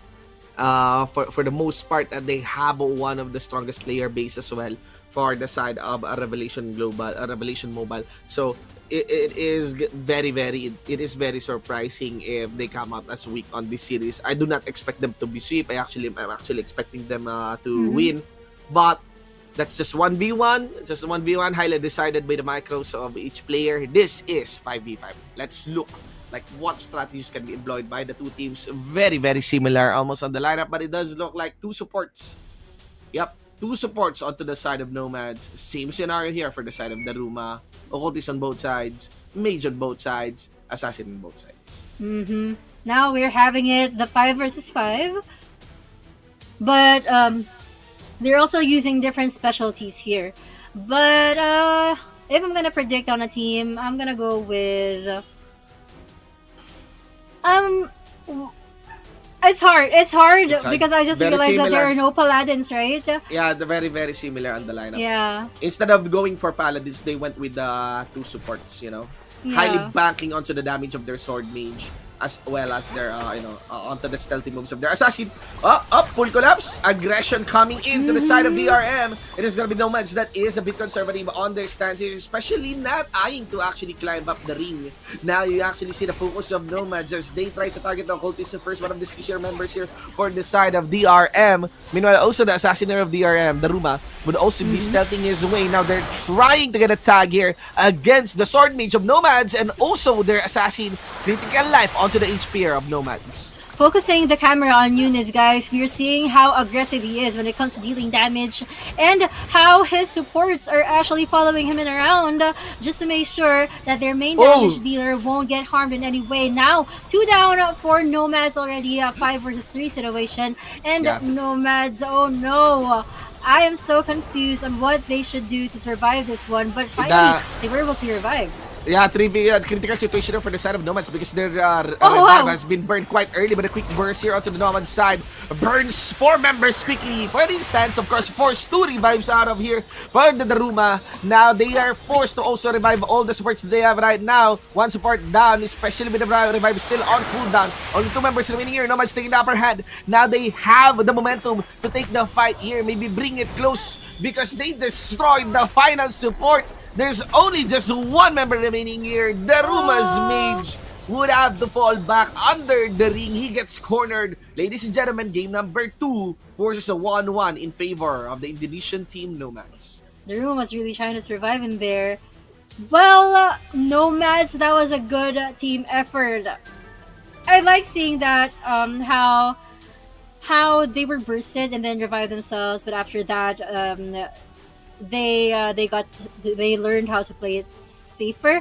So DaRuMa there was kind of caught off guard because they were used to giving it their all. They weren't able to budget their energies, but it was still a good watch. Now we're moving on to 3 versus 3. We have an even series here, guys. The question here, will that be an assassin? It is gonna be mage, occultist, and Spirit Shaper. Interesting lineup for the side of Nomads. 2 Spirit Shaper. Yeah. They want to go on full healing. Yeah, well, full healing and occultist. For 2 supports or for 2 healers, so we can actually expect a longer matchup. But I think DaRuMa here plans to end it really quick. Kind of a mirror matchup actually. Yeah. I'm not sure if do they have enough damage, but obviously damage falls into the side here of DaRuMa. But Nomad here, they're doubling down onto just with their occultist. They think that should be enough to at least like outsmart or outsustain maybe DaRuMa. Well, that's actually the plan. But knowing DaRuMa, they've always been so aggressive, and this can be either their strength or their weakness. It just depends on how they play it. But for Nomad, they always play it safe. They already learn from their mistakes. Indeed. Have to be careful on Oh, that one, yeah. They're able to drop one of the mages. But again, freeze a again. lot of sustain is just available for the side here of Nomads. Members of the Ruma don't have to worry actually onto the damage that can be done against them because that is just onto the occultist side. Now the Ooh. occultist of the Ruma here, 50%, also getting sustained just by one mage. We might have a long game. We might have a long series. Mm-hmm. Long game number 3 here. Especially, I doubt the Ruma can be dropped. Oh, Forza Heal. Okay, Forza Heal, Autumns. Oh. Okay, that was a lot of damage that's been taken in by Nomad in there. Okay, now they lost their sword mage. They still have their occultist and their spirit shaper left though, but this is going to be hard. That sword mage needs to be revived real quick. Okay, now they were able to. But again, CP goes down. Because well onto the side of Nomads here. Force a revive here against a CP. 1 minute of 40 seconds, 10 seconds before we tag the halfway mark timer of this round. Hypertron also forced to actually sustain his own. There's gonna be another Mm, summon. Critical life on almost 50% of the most members here of Team Nomads. Now down onto the occultist. Continual damage comes in from that sword mage here of DaRuMa. let's see. Nomad. Well, this is actually quite an even matchup that we're seeing, but I think the Spirit Shaper will lose his life right now. Now it's a 3 versus 2 situation. DaRuMa, there's already a huge upper hand Yeah, for them. They shouldn't lose it they get anymore. the burst. Yeah, they get the burst. Now they're just focusing fully onto that support. Spirit Shaper running for her life. Tries to buy his time. Was able to get that occultist revive, but of Oh. course, occultist is very short work to be done on that one. Now they force a 2-1. DaRuMa once again on the driver's seat of the series. Now, all right. This already a 2-1. Not the Ruma, they just need one more point. But we still have the 5 versus 5 and the 1 versus 1. So Nomad can still keep up. But I don't know about you guys, about this matchup. Who do you want to win? Is it the Ruma or Nomads? Because this is a kind of matchup that's equal. Kind of equal for me. Indeed, indeed. Uh-huh. Again, one of the most tight matchup. Although we do have that game number 2 that went into the full blown Yeah. 5-game series. Now 5v5, similar matchup once again. We saw this already for that game number 2. Now at game number 4, how it will unfold. Again, match point in favor of the Ruma, or can a Nomad take the momentum back to Indonesia's favor? Mm-hmm. Well, this is what I'm curious about, guys. For TY earlier, it was actually quite amazing to watch because they're the devs. But for the Ruma and Nomad, these are teams that have been playing this game for quite a while already, and they've been doing this semi-professionally. So for them to turn this match into an even matchup, um, we get to anticipate them in the global championships. Well, here you go. Members here of the Ruma quickly climbing up the main platform. Tries to beat some skills onto the side here of Nomad. All shield up on them. Little bit of a trade here. Critical life onto the mage here of Nomads. But of course, cooldown for sustain is still available. You can actually see the HP as well here of the Spirit Shaper of the Ruma. Is this for real? Will there be any sustain for her? Hey, okay, but Nomad here, they're not really losing any HP. The Sword Mage is in trouble indeed, but the Ruma, they have comeback plans. Yeah. But they just need to be a little more careful because they've been so aggressive. They're not taking care of their HPs, and now they had to lose their occultists. Yeah, they lost their occultist for V5 scenario here. It is gonna be revived though. They try to get the timing down onto the revive, but of course the Spirit Shaper already critical at 10%, 15%, gets a few sustain on that one. Do take note, the Sword Mage as well of Nomad, almost critical left, gets sustained as well. Kai goes down, but of course, could easily be revived by her own. Yeah, that's true. And Nomad, they're just really going on full sustain. But they might. Oh, they just lost their occultist too. But the Spirit Shaper probably can still Hypercon. revive him. Yeah, but the DaRuMa has the upper hand right now, definitely. Yeah, especially with the cooldowns down here for the side of Nomads. Again, camera onto the side of the assassin of DaRuMa, making sure that Eunice is cornered onto one side. Almost get sustained even with the shield bonus for that one. DaRuMa here on the close call, CP goes down, which is one of the main damage dealer here for the side of DRM. Of course, a revive here from their Spirit Shaper. Ezio is gonna be the next one. Another revive, revives after revives, 2 minutes into the game, and still, it doesn't look like this round is going anywhere. Oh, I love that AoE. It was so hard to watch for the DaRuMa fans here. And the DaRuMa, they're slowly losing their Spirit Shaper. They cannot lose their Spirit Shaper because that is their security for more revivals. But I think they're losing hope. It's only up to the Assassin and the Occultist, but they're losing it already. Nomad is still 100% alive and well. They just need to kill off this one Assassin. Eunice! One Assassin, yep. Nomads here. Force a 2-2. It all comes down to that game number 5. Another maxed out series. I don't know what the rules, but I think they're not allowed to use the same people that they put on for 1v1 in round number 1. Yeah. So I think they're gonna use different people this time. But remember, there's only just 5 members onto the side here. DaRuMa. Is this for it? Spirit They're Shaper? gonna be, rooting for the Spirit Shaper. Shaper versus Sword Saint. Because they have to solve the Sword Saint. Sword Saint is gonna be the one to be sent for the 1v1. Goes without question. Spirit Shaper now. Let's look. Can Kai bring home the bacon for the side of DaRuMa? It all comes down to this. All those 5v5s, 3v3s, it all comes down to this 1v1. I swear I'd eat an ice cream if a Spirit Shaper wins this 1 versus 1 match. She looks so cute. Kai looks so cute here. A Spirit Shaper going for a 1 versus 1. And I think the rule is if you're already thrown off for 1v1 and 3v3, you cannot be thrown off for the last 1v1. Yep. I think that's how it works because we didn't really see the Spirit Shaper earlier in 3v3. So 5 seconds, 2 seconds. Here we go. Battle start. Okay. I'm gonna go for the Sword Saint this one. Yeah, really linear distance. Early damage onto the Sword Saint. They do feel like they could still dish out considerable damage here against the Sword Saint. But the thing here is that the Sword Saint cannot really out-sustain this Spirit Shaper.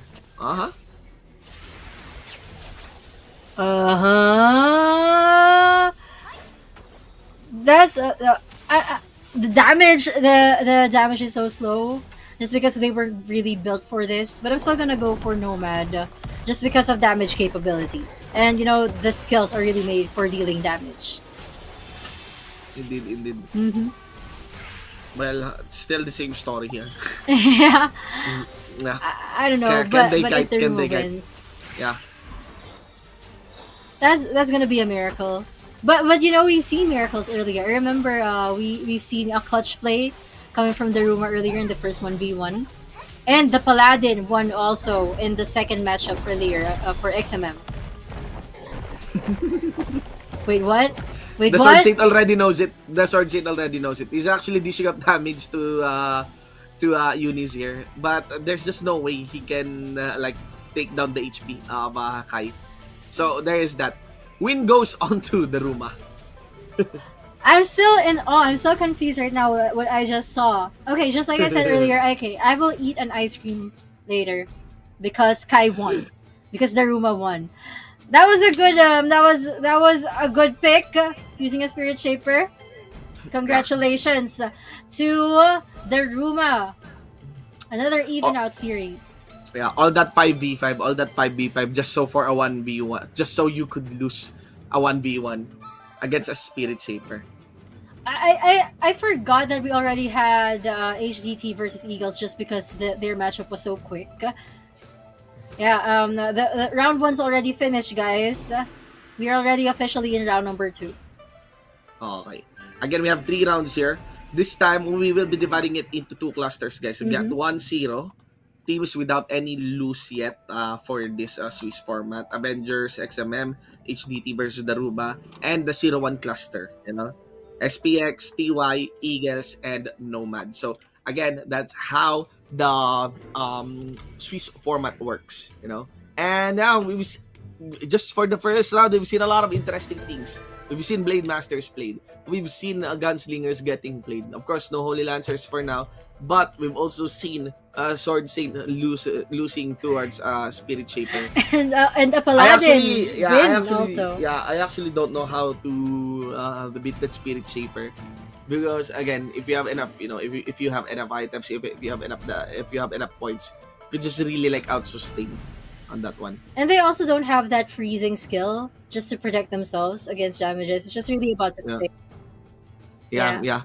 Ladies and gentlemen, we will go on to a very, very short break. Okay. Again, we will continue this friendly match, this show match, and of course, be sure to enjoy the live stream. Be sure to share the live stream. Okay. Be sure to share the live stream, because if you don't share the live stream, I will continue calling the Sword Saints Sword Spirit. Okay. Sword Spirit. Ladies and gentlemen, I'm Shinbu with the 1 for an eye. Paring JP.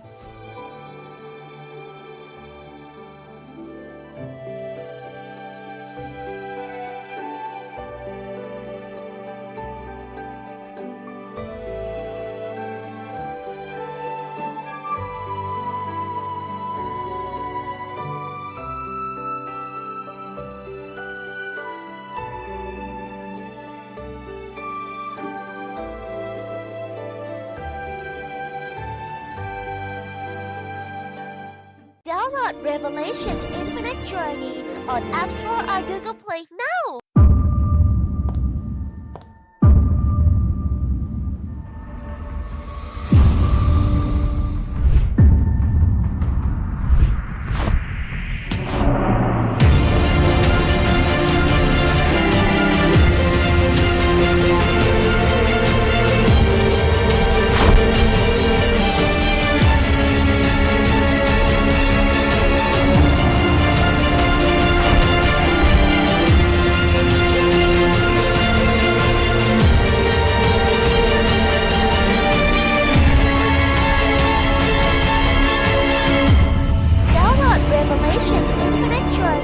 On App Store or Google Play now.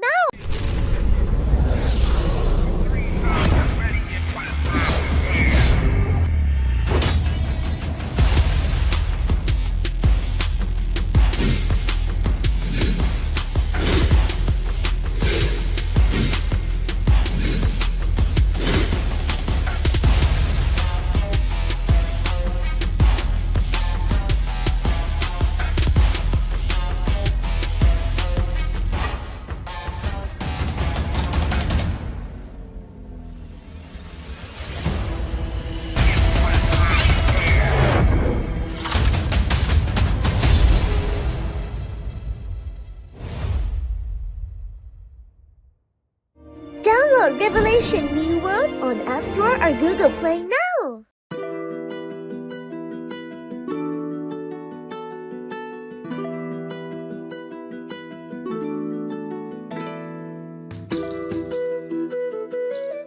Download Revelation New World on App Store or Google Play now.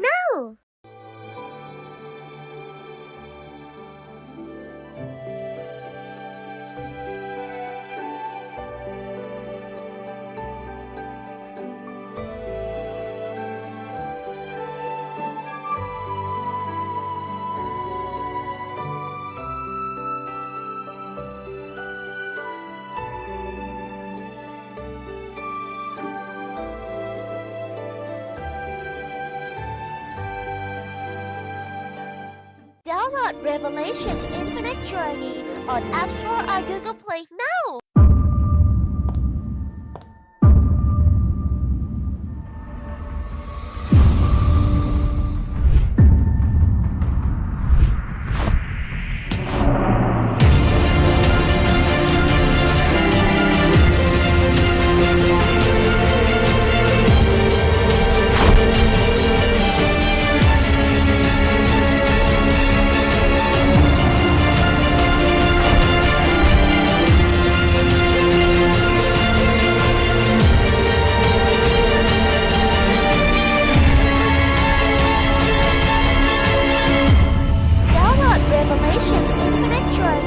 on App Store or Google Play now.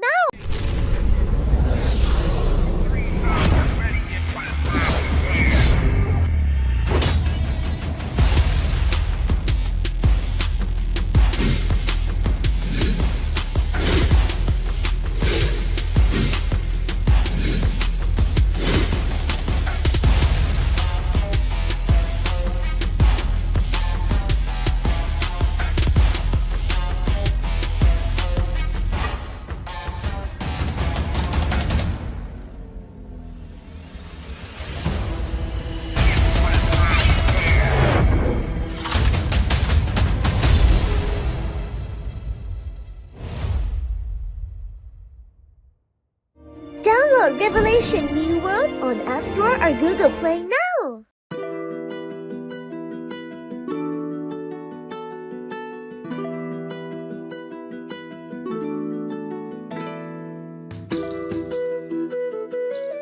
Download Revelation New World on App Store or Google Play now.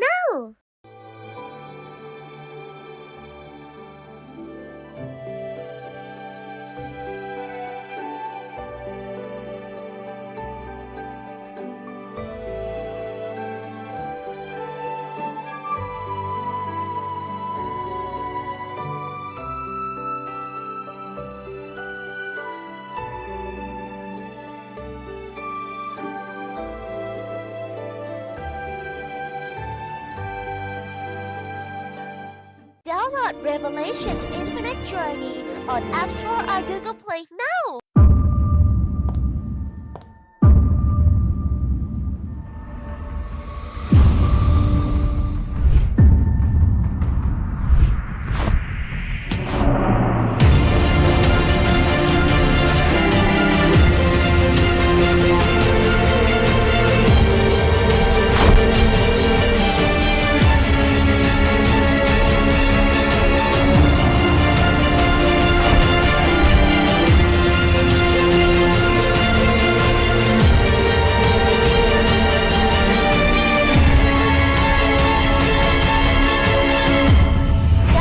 Revelation Infinite Journey on App Store or Google Play now.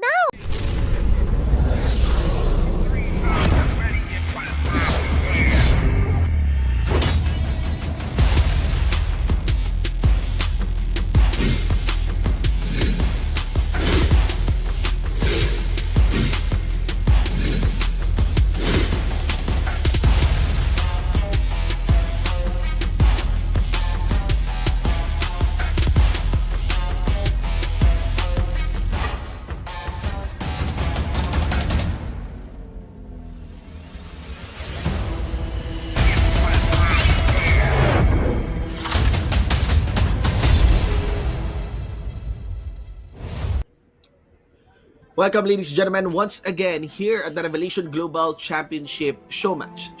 We are already onto the round 2 of our matches for the day. With all of our first matches concluded earlier. We are casters Shinbu 1 for Anai alongside with Maring J. So I hope you enjoyed those first 4 matches. But we are going to watch the next 4. Still the same teams, but just different matchups. So different pairings. Well, I'm calling my favorite the one XMM versus TY earlier. But I'm still looking forward for some teams to redeem themselves. But again, guys, this is just a friendly show match. So let's not get too serious about this tonight. Yeah. And also for everyone's reference, again, it really depends on their standings here on this friendly show match. If I'm not mistaken, still considering the bracket, they still get to play later. They still get to play later because later we still have 4 matches still. Same 4. So we still have 4 matches still. It's just really on who gets paired with whom, is especially with their current standing. So right now we have Eagles versus Nomads. It is gonna be the team, with the Eagles of Singapore versus the Nomads of Indonesia. Okay, so we're doing this from bottom to top this time. All right. So let's watch. Okay, so Eagles only just have 5 members, so there's no really draft confusions here when it comes to 5 versus 5. But for Nomads, it's a different story because they have 6. But they have 2 Spirit Shapers, 2 Assassins. Okay, yeah, I remember Nomads. They're the ones who they don't have Paladins. Yeah. So I'm not sure how this is gonna turn out for them. They've added one, for their lineup. So they have updated it. Now they have 2 assassins on their stack. So we have the full head to head on the totality of this one. But again, this is a challenge section crossbout 1v1 first. Dystopia, Sword Mage versus an assassin, Shadow. Okay. So Sword Saint versus Assassin. Sword Mage. Sword Mage rather. Yeah. I'm gonna go with the Sword Mage. I don't think assassins are really good for 1v1s, except if they're paired up with their same kind, with assassins too. Indeed. Okay, our cameras is set onto Shadow. Again, first things first, this match will be played on a best of 5, but with different modes, per round. First round would be 1v1. On that one. Again, 5 seconds onto the clock. I think this is the first matchup we saw an assassin versus a sword mage. Yeah. Oh, Eagles being the aggressive people right now. This is new. I'm not used to seeing them being totally aggressive in the first few seconds of the game. But of course, Dystopia wants to freeze himself first, protecting himself. He knows that assassins can be really squishy, especially in the start of the game. So he needs to make combo plays and clutch plays. Yeah, he's really just keeping his distance against Shadow here. Shadow was able to close the gap on that one. Tries to land the combo, crowd control as well. Dystopia on the knockdown. Shadow with a dash. Another chase down here. Quite a close fight. Each of these two, if they actually get the crowd control on each other, they know they can dish out big damage. Another freezer onto the side of Dystopia. Yeah, that's true. And now this time, Dystopia is the one who just froze himself to life. Froze himself to life. But Nomads, he wants to keep up. But again, it's just really a matter of combo. And Eagles, Dystopia, he has more capabilities to sustain himself. Yeah. And damage from a distance. That is the key. Yeah, there's a lot, just like that. I feel like it's easier to actually pull up the sword mage in 1v1s, no matter with his own step, but there you go, 1-0 in favor of the Singaporean team Eagles. Yeah, that was a quick one. So, well, it wasn't really much of a surprise. He's using that sword mage. But Nomads can still make more points in the succeeding rounds, like this 5v5 and 3v3 later on. Steadily, we have a 5v5. Now for this current lineup, things are looking very, very standard and very, very similar. Except with one team having no paladin. Okay? So 2 spirit shaper onto the side here of Team Nomads. Okay. Well, again, like we said earlier, Eagles, they don't really have much of a choice in choosing their 5v5s since they only have 5 in their lineup. But as for Nomads, there's no really much of a surprise pick in here. So, kind of a mirror matchup too, except for the Paladin, because Nomads, they don't have Paladins. Yeah. Kind of a cute meta, actually. But again, this is just a friendly show match. We don't have to take it seriously. We just need to enjoy the games. Big question right now. The big question here is, like how will the 3v3 unfold? It's so difficult to actually predict the 5v5 how it will pan out. On that one, I'm leaning a bit more to the side of Nomads here. I do feel like a lot of players already know how to compete against a paladin, but Eagles here, they do have the upper hand, at least onto the initial burst of skills and combos on the key targets here of Nomads. Already with the assassin in critical health. It's not really hard for Eagles to deal the AoE damage and to sustain themselves. Of course, they have the Paladin, who's really famous into tanking the whole team, but Nomads, for some reason, they're good at dealing damages and left Eagles with only 3 members, even eliminating the Paladin at that, and the swords and the Spirit Shaper as well. Yeah, well, But let after us the see. revival, yeah. Yeah, after that revival. Still full on to the trades of that one. Eagles here already critical hit. And as you can see, there you go. If you are playing the long game, I think two Spirit Shapers is way more beneficial. Nomad takes Mhm. this one. Now let's look at 3v3. 3v3 is actually the most curious. You know, it can be so erratic. Yeah, I agree. But 3v3, they just really need to pick their bests. And again, Eagles, they don't really have much of a choice since they only have five. And they already used their sword saint earlier. So, okay, they're left with the Occultist, the Spirit Shaper, and the Paladin for this one, which I think is a good combination. But for Nomads, they have the Assassin, the Spirit Shaper, and the Occultist too. All right, I'm gonna go with Eagles on this one. On this one. I don't know. I want their Paladin to redeem himself. Let's see. Nomads has a sizable stack of damage. They actually lean more on the offensive side of things compared to Eagles here. But yeah, we still have our timers set on this one. So there is some worry. There's some worry here that there might be, even Nomads really double down onto the damage. They could fully focus onto one occultist, maybe on that one, you know, force a revive and of course kill him again. Let's see here. Nomads can be so aggressive. Eagles here have an effective frontline in the form of the Paladin. Oh, okay. This is actually a curious match, but Nomad there, I rarely see them become that aggressive. Or maybe Eagles are just downplaying quite. Since they're not really much into damage right now, they to do full sustain from here on. Really wear out the energies of Nomads. Well, we'll see here. There's Spirit Shaper already on 50% HP. Of course, get some sustain on that one. Does feel like the damage is not yet there. Lots of control coming in from the cultists. Cultists here of Nomads. Critical health HP, of course, get sustained as well.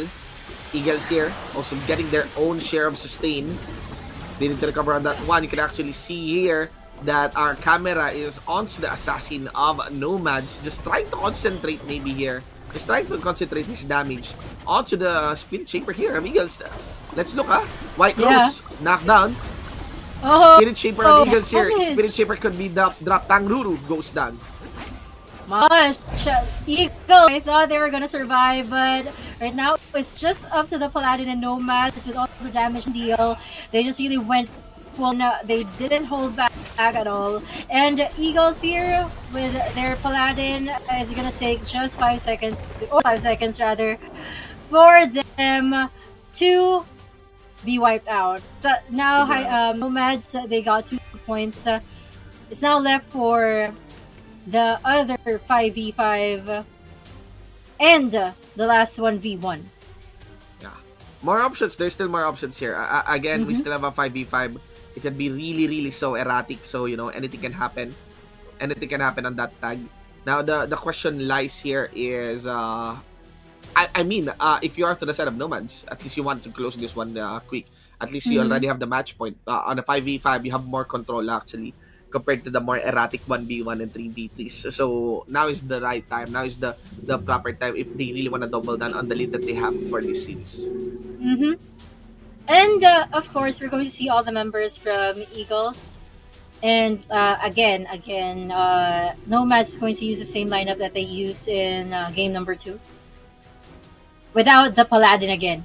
And without the Paladin, that's actually, I think, how they won in game number 2. So I think Eagles will stand a chance on this one again.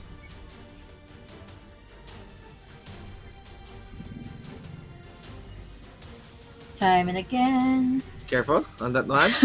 Okay, 20 seconds before the starter. Again, the big question, very similar on the lineup. Very similar. Again, exception is the Paladin, you know, plus the Spirit Shaper.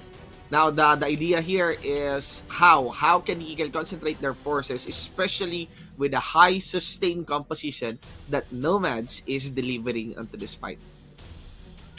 Well, the way we see it, I think Eagles will just use the same strategy that they did in game number 2. which actually gave them the win. But Nomads here, they can change what they did, but it's hard. It's hard to do a different strategy, especially without having a Paladin in your lineup. But they must have practiced for this, Indeed, yeah. or maybe they're just enjoying the friendly show match and not showing all of their cards. In the 5v5 scenario, just basing on that game number 2, on the first burst of damage, it does feel like it is in favor of the Eagle squad. You know? They have a clear stack of damage, but for long-term long-term sustain, especially for the turnaround, it is in favor of Nomads. Right now, Nomads is able to slay actually the Assassinator of Team Eagles. They are concentrating their damage evenly so that revives won't be as efficient. They have removed the support. One forced to revive his own. Ay Tangruru revive actually the Assassin and alongside with his own. But again, their HPs are so low. That's the problem. That's true. And Eagles, I remember that they got bursted out towards the end. Just like that. That kind of burst happened. Now it's just the Occultist and Nomads. Oh no! No more chance for Eagles to win in this match, but that's okay. They can still play the next round. Congratulations again to Nomads. Wow. That was 3-1. quick. That was the quickest 5v5 we've ever seen tonight. 3-1 on that series. You can actually see the damage delivered actually here by Autumns. Very, very interesting. Okay. So they also have their offensive Spirit Shaper, you know, for that stack. That is once again onto the 0-1 cluster, ladies and gentlemen. But again, no team is eliminated here on the Swiss format. Okay. All right. Nomad is up on the middle bracket. Bracket. We already have a middle bracket for those who got 1-1. 1-1, yeah. Again, we still have that 0-2 bracket. We can still take the fight on that one. Actually, essentially, this Swiss format finishes up if you take 3 loss. So, depending on your standing, really. The idea here is you're gonna be facing like 4 teams in total, you know, for this format. Again, it is very, very erratic. It is very difficult to predict, you know, JP, like what can happen on the series, just because they're very, very different. 1v1 is very different from 5v5 with 3v3 and even 5v5. Then you go back to 1v1 again. I think it was really good for Nomads that it didn't land out to that 1v1 game number 5 for them. They could have lost that series. Yeah. Well, of course, coming from experience in their first 1v1 against Eagles, they don't want to experience that again. That 5v5 was their saving grace. But you know, guys, I just remembered just a little trivia, because I remember before when I was studying Swiss tournaments, the history of Swiss format actually came from chess, because they were trying to figure out a way on how to make all the players play against each other, and also saving a lot of time, because before it was only like round robin. So they invented the Swiss format. So that will be an easy way to figure out who's gonna be top 1 in just a limited number of rounds. Yeah. For chess, right? Chess. Yes, chess. Yeah. In esports, all got used to single elimination, double elims, round robin. But actually in chess, Swiss format has been around for quite some time. Yeah, that's why I love Swiss format. I mean, I've been a fan of card games for as long as I can remember, and Swiss format have been utilized so much in card games. Indeed. Alright, but now it's SpadeX again. I know a lot of our viewers have been waiting for this and have been cheering for SpadeX, and they're going to be up against TY this time. Oh, it's my 2 favorite teams. I'm allowed to say my favorite teams tonight, guys. This is only a friendly show match. Okay. SpadeX versus TY. So it will be Gunslinger versus, I think that's a Blade Master. Blade Master, yeah. Yeah. All right. Well, TY, they've been famous tonight for using the Blade Master. And SpadeX, of course, with a gunslinger. But I like the character that SpadeX is using this time. I like the fashion sense of this gunslinger. Actually, Revelation Mobile has one of the best skins, Yeah, in aesthetic mobile taste. games Yeah. out there, especially the mounts. They look really, really attractive. Uh, I let's see, agree. 1v1, quick knockdown, once again. Onto Canyon here. Both trying to land at least some of their AoE combos, maybe get some crowd control under. It is Canyon who's getting the lead here against DM1. Tries to get his own combo. Tough situation here because the gunner can kite. Okay, and the gunslinger is actually having some trouble right now. Oh, the Blade Master rather.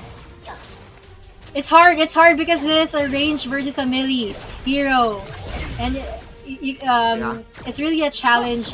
You have to squint a lot for you to position yourself. So Canyon here is just attacking and slowly poisoning the HP of the gunslinger here. He's avoiding so much damage. And Canyon is also waiting for like counter play, Try just to wait if this Blade Master goes in, gets the knockdown, and spam is on that one. Of course, he has his own defenses up as well, but it's only a matter of time before DM1 drops on this. Or maybe can DM1 outplay? There's a little damage return against Canyon, but Canyon still has a lot of HP. Oh, that just took him one bullet to end the game. Congratulations to Canyon, to SpadeX for winning game number 1. So their team captain is Manager. Manager. SpadeX. Okay. They can roll with 5v5 but now. So that's one. SpadeX takes it. If they got this 5v5, they could have a very nice momentum entering that game number 3, even in a 3v3 part. Oh, SpadeX number 1 from Dev Dollar Bill. Shout out to you guys. Okay, now this a 5v5. I wonder who's gonna be a surprise pick. Okay, no sir. Oh, there's a surprise pick from TY. They have this gunslinger on hand. It's epic. TY Lang, YYDS, N. Nice names, guys. Shy, Superlux, Manager, Canyon. But Canyon's not around here for the 5v5 thing. This is standard meta. Yeah, they allowed Canyon to play the 1v1. Yeah. Then bench him for the 5v5. But their distance once more. Again, for the overall composition of this one, there is still a Paladin. There's still a Paladin.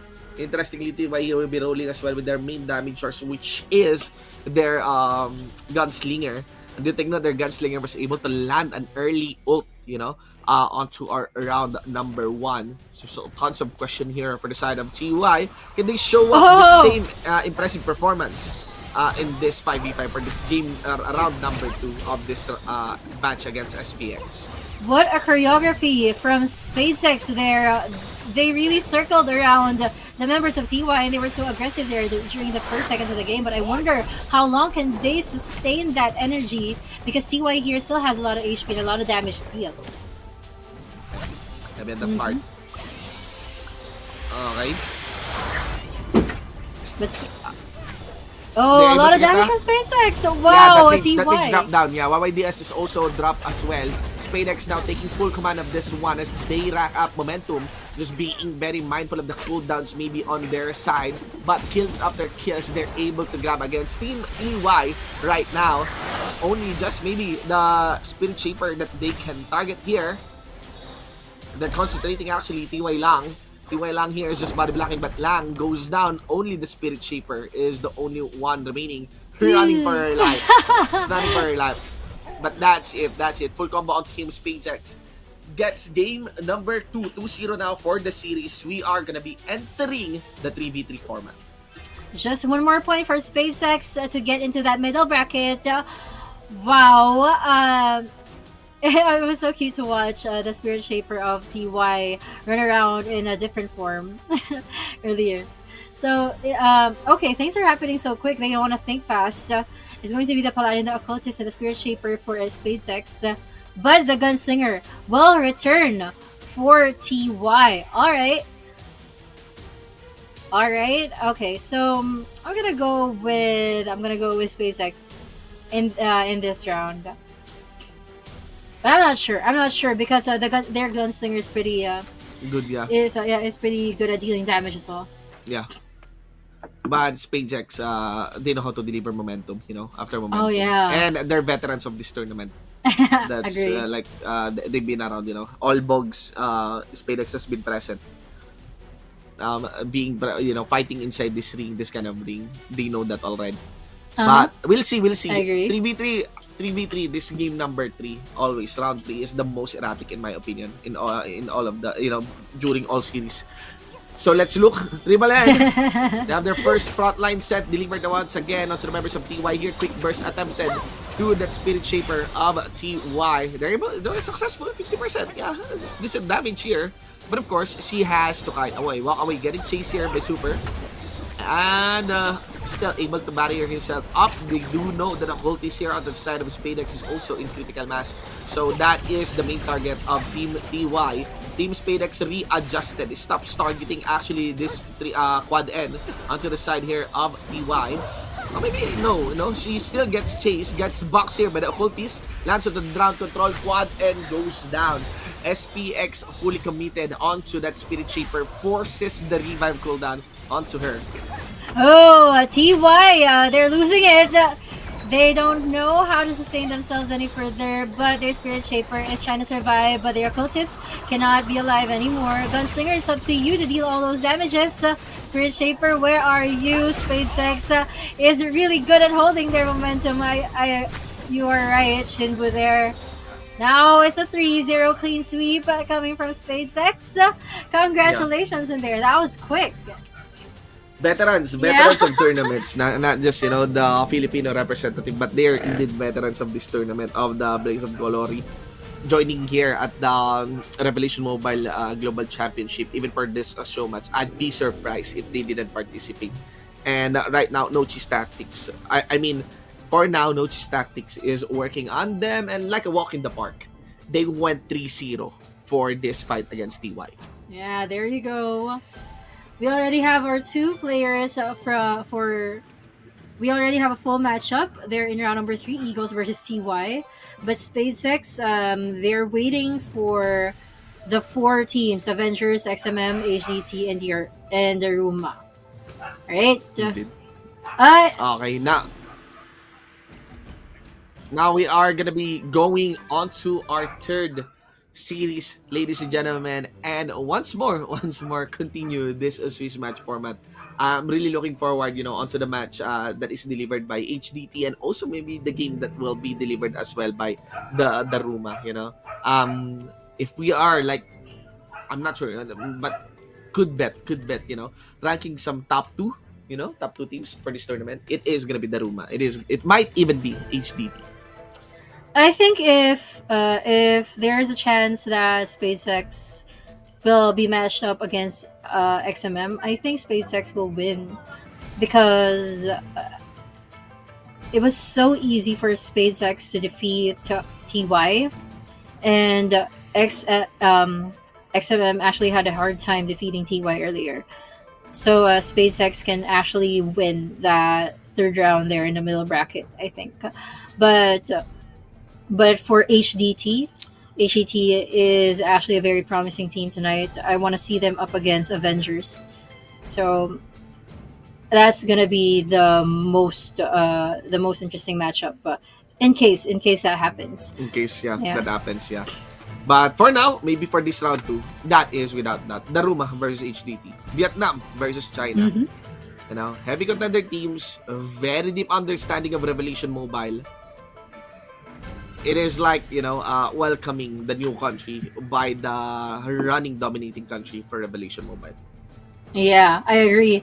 And HDT, it was so easy for them to win.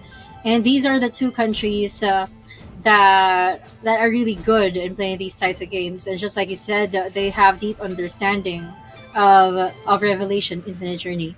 So, what an interesting matchup we have right now. We are going up to the upper bracket of the Swiss format. Oh yeah, DaRuMa, they only have 5, I remember. Okay, so who's going to be the representative for their 1v1? That I'm curious of. Heavy on that part, you know. Mm-hmm.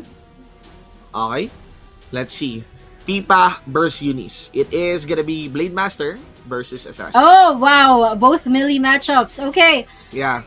I'm not going to predict in this one. This is going to be an even matchup.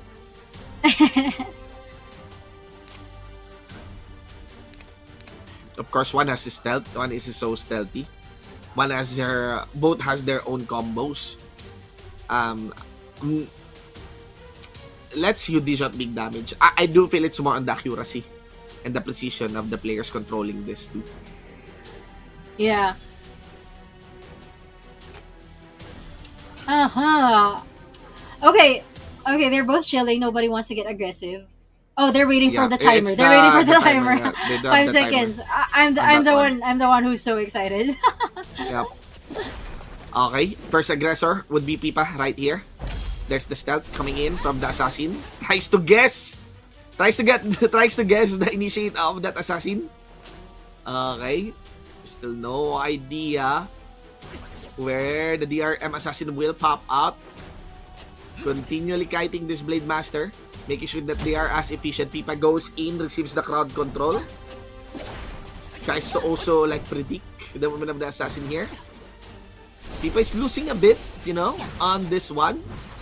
But you have to take note here that the assassin Eunice is respecting the damage that Pipa can blow. Look at the damage. Like, if that connects, all goods onto the side here of Pipa. They always throw Eunice for the first 1v1, and wow, he's so stealthy. Oh, okay, that's a good combo. Left Pipa off guard in there. That was a huge damage. Yep. And some sort of control Pipa here. as well. Yeah, 15% of the HP. Oh, good Eunice dodge. has all the combo. He's trying to hide back. I mean, the tactic is to actually run away and strike back, counter and strike back. And Pipa is reacting. That is the problem. Pipa is reacting. Pipa is trying to guess. He's trying to guess where the assassin will pop out. There you go. One last hit. Gets his own timing.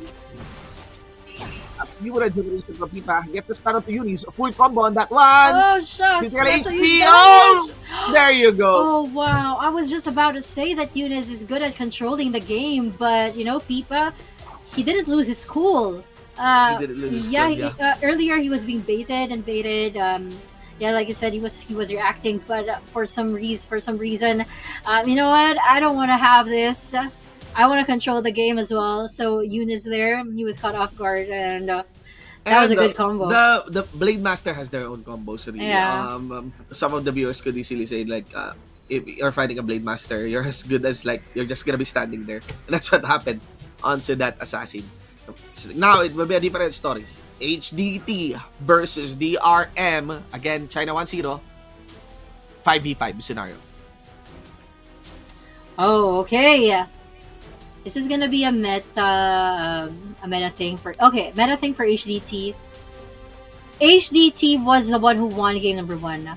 I wonder if they are also capable of making this a sweep, just like what they did earlier against Eagles. Let's see. Let's see. But again, compared to the 1v1 and 3v3, 5v5 is what really characterizes the reputation of your team. You deliver on that one, that will be good.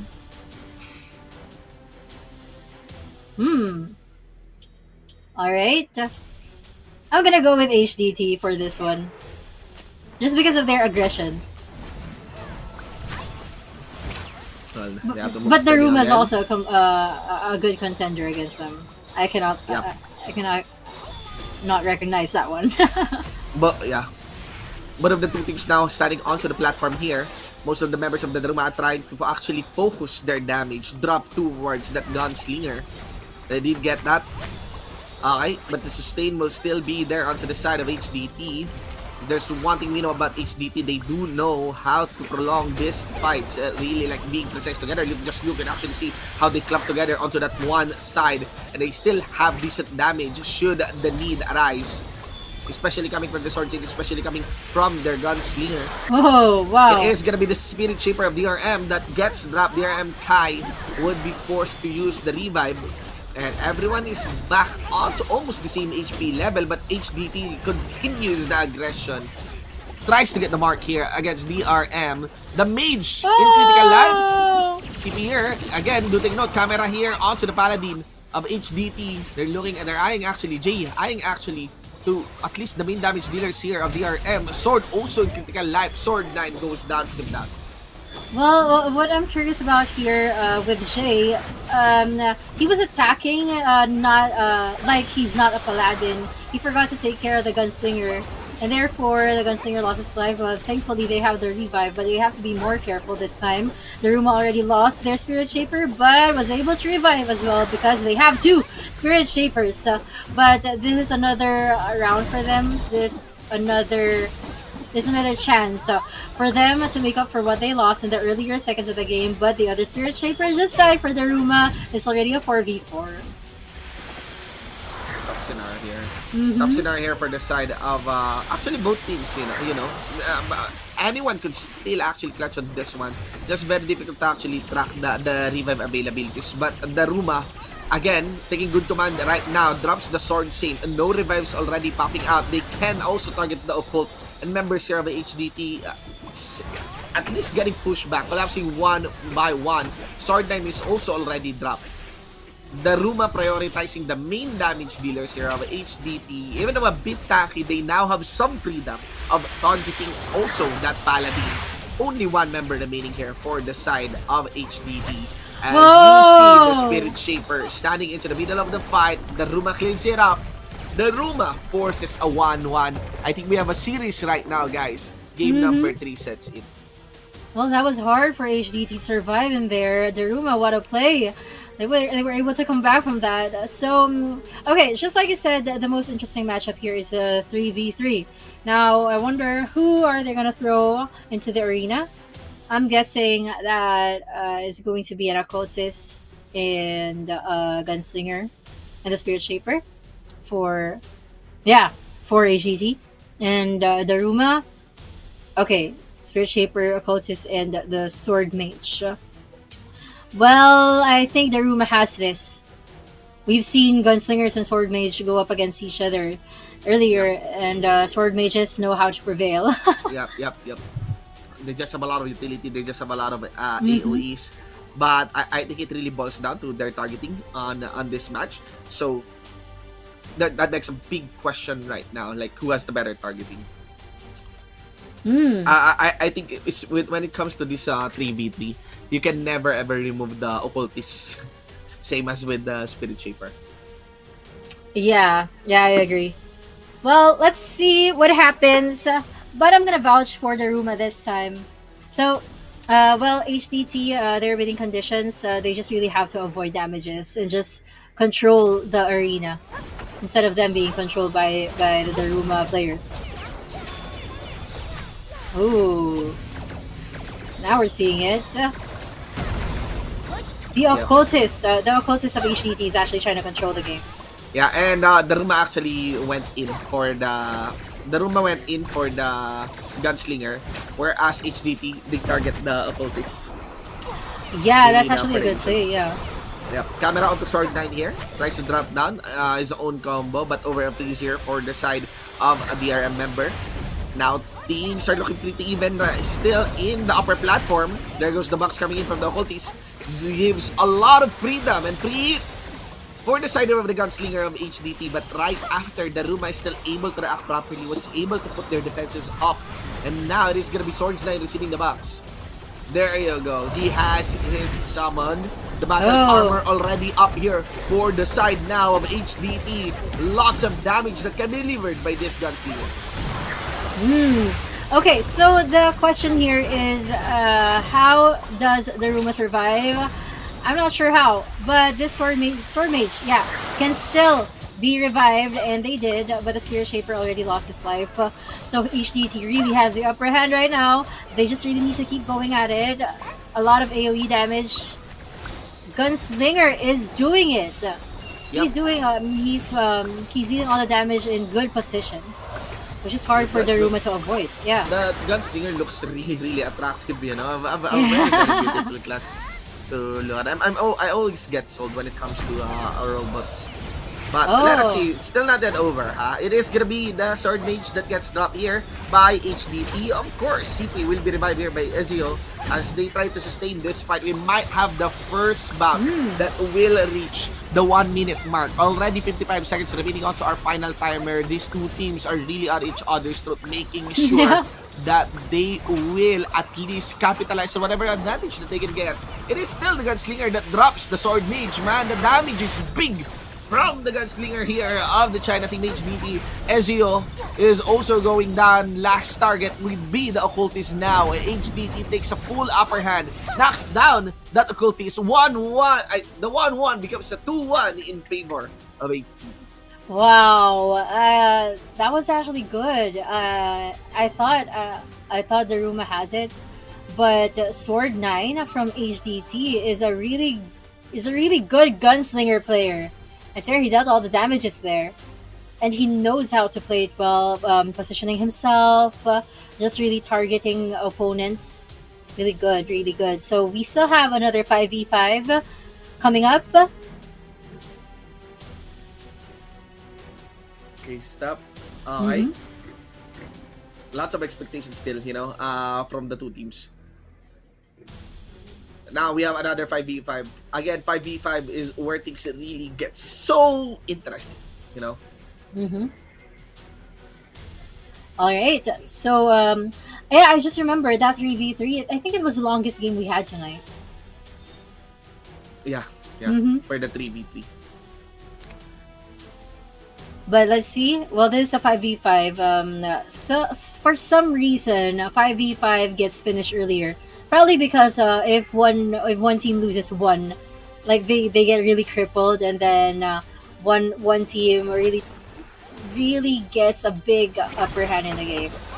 Well, we'll see, ladies and gents, as both of the two teams once again clash here down into the middle. What you'd want to watch out is actually for Sword 9. If he can get, you know, if he can get that battle armor as early as possible. Because right now, DaRuMa knows who to target. They did try to aim and get a quick shot down here against Sword 9, at least delay him, at least force a revive. But HDT is able to react quick. The Chinese team here is doing really excellent, living up to the reputation of Chinese esports teams, even here at the Revelation Mobile Squad. Now things are looking pretty even once more. Occultist here onto the side of HDT in critical mass, with our camera set now to the full support of DRM, sustaining everyone on each side. Now that the Tether is done, it is going to be a vulnerable support. You actually see Ezio here going for a double dash out. Now tries to return back into the field, sustain once again. PvP here in Revelation Mobile is pretty intense, man. Yeah. And, yeah. A lot of skills layering just here and there. Yeah, later on, I think we might be seeing a battle armor that could be up anytime soon, especially with how long the game gets. There is going to be the Sword Mage going down. Well, what I'm curious of is DaRuMa here. They know how to sustain themselves, but for some reason, Eunice of DaRuMa is being pinned down by the members of HDT. Yeah, and the Gunslinger of HDT, they're the ones being targeted by the DaRuMas. But the battle armor is already up. Good shot down quickly onto Sword 9. Force a revive out of HDT. We still have another long game on this one, especially with the two sustain that can come for the side here of DRM. Lots of tether available on that one. Sword 9 gets the kill once again towards Eunice, the assassin here. Eunice is forced to receive the revive coming in from Ezio. But will there be another action or reaction coming in from the side of HDT? As they know, HDT knows they have the momentum. Still, DRM knows how to react with Sword 9 going down. Long gets dropped. And of course, forced to burn his own revive on that one. And also get the sustain as well of Sword 9. We are about to enter the 1 minute 30 second mark on a 5v5 match. And you can actually see the grit in this show match, in this friendly match. between China team and the Vietnam team. Yeah, that's true. There's a good one, guys. We've been calling these two teams the most, the greatest contenders that we have tonight. And they're really living up to it, actually. So HDT here, they're still going on at it. Their gunslinger, they have to protect, as well as units from DaRuMa, their assassin. But a lot of AoE damage is being taken in by HDT right now. Yeah. Contain their distance once more. Yunis here, getting clipped once again by Lian. Also Kai forced to burn his own sustain towards herself. And it is going to be a 4v5 scenario once more in favor of the HDT squad. It's still Sword 9 is dropping multiple members one by one. This is probably one of the most attractive gunslinger play I've seen, even coming in from the Blaze of Glory days. And now it is a 3v5 scenario. HDT, all they need is to actually wait up for the cooldowns on that one. Even with the revive getting burned, CT here gets that 2v5 scenario, 1v5 scenario. Ladies and gentlemen, in the battle of attrition, China takes it. HDT takes the series 3-1 against DaRuMa. Congratulations, HDT. Another good game that we saw. You are officially the first member of the 2-0 bracket. Congratulations on that. Wow. Making our friendly show match Look at the damage of Sword 9. Yeah. 48%. 48%. Crazy. Yeah, That's that's good. it. Yeah.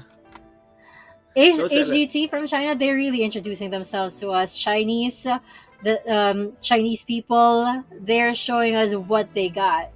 That's well fought between the two teams. And look at that. We have a very, very interesting final matchup on round number 3. It is going to be SpadeX versus DaRuMa.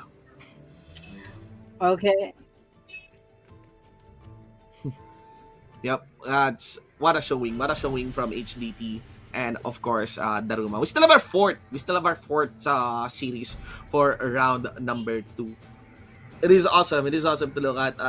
Again, you have to, like we announced earlier, you have to take note that the newest country to join actually the tournaments here in Revelation Mobile, especially now that we are doing the Revelation Global Championship, is again Team China. And right now, they're really showing up so well, against like crowd favorites, against heavy contenders such as Vietnam. Mm-hmm. So that was actually good to watch, and we're still gonna get to watch them later on, but we still have to watch first Avengers versus XMM, which I'm so excited for. Avengers, I miss them. Again, they've always shown good skills, promising skills. I want them. They're one of the teams that I want to succeed in the global championships. So let's see. It's XMM. Actually, looking forward to their matches, on the actual global championships where everything is so high stake. Yeah, me too. But for Avengers, guys, I think they're gonna win this against XMM. For me, that's just my prediction. But I don't know if XMM has something else to say. Yeah. Yeah, because earlier it was SpadeX that Avengers defeated. And SpadeX is not really an easy team to defeat. So, yeah, I'm gonna go with Avengers. But yeah, I remember that XMM, yeah, they're this team who has the 2 Paladins. They're just not using it at the same time. The curiosity actually lies on the upcoming Revelation Global Championships. Would the teams want to consider more gunslingers? Because HDT here, China is really showing like they're really putting it to good use. Like they're being effective with it. Yeah, that's true. We rarely see gunslingers being utilized here, especially in BOG and many more tournaments. Gunslingers, they're just really the rare find. So for us to see a gunslinger being played that well, yeah, that's gonna be a meta changer, I think. Now we have a mage versus assassin matchup. Midorine, ladies, Marifat here versus of course the assassin of ABG of the Avengers squad. Mm-hmm. I don't know. I think I'm gonna go with XMM. Well, it's really hard to choose. You have a lot of options on who to go for in the 1v1. Well, let's see. we've seen this matchup already, Mhm. the Sword Mage versus the Assassin. And for the most part, still the preferable class to choose would be of the Sword Mage, just because, you have your little stasis and you just have your consistent kite. But if the Assassin combos on you, like that, then you really need to get that freeze down. Let's go for the kite back here. Ailey here gets the proper timing. Ailey is getting the proper timing right now. Oh, just a little more damage and you have it. Oh, he was able to dodge. Yeah, he was able to dodge. But again, there's the fruits down into the middle. Marifa just needs a good combo here. But too late. Too late. Avengers, a good one. 1 point for you guys. That stealth is difficult to deal with the Assassin. But the problem is that Marifat received a very early combo against Ailey. Okay, now we have a 5v5.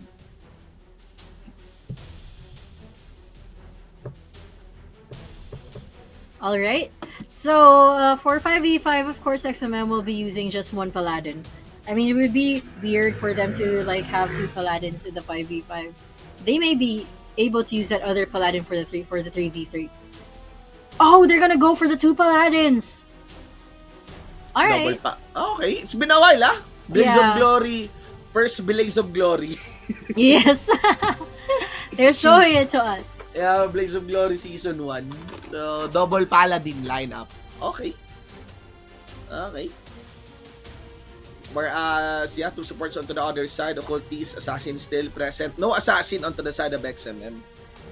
So, that's why. That's why they're rolling with Paladins.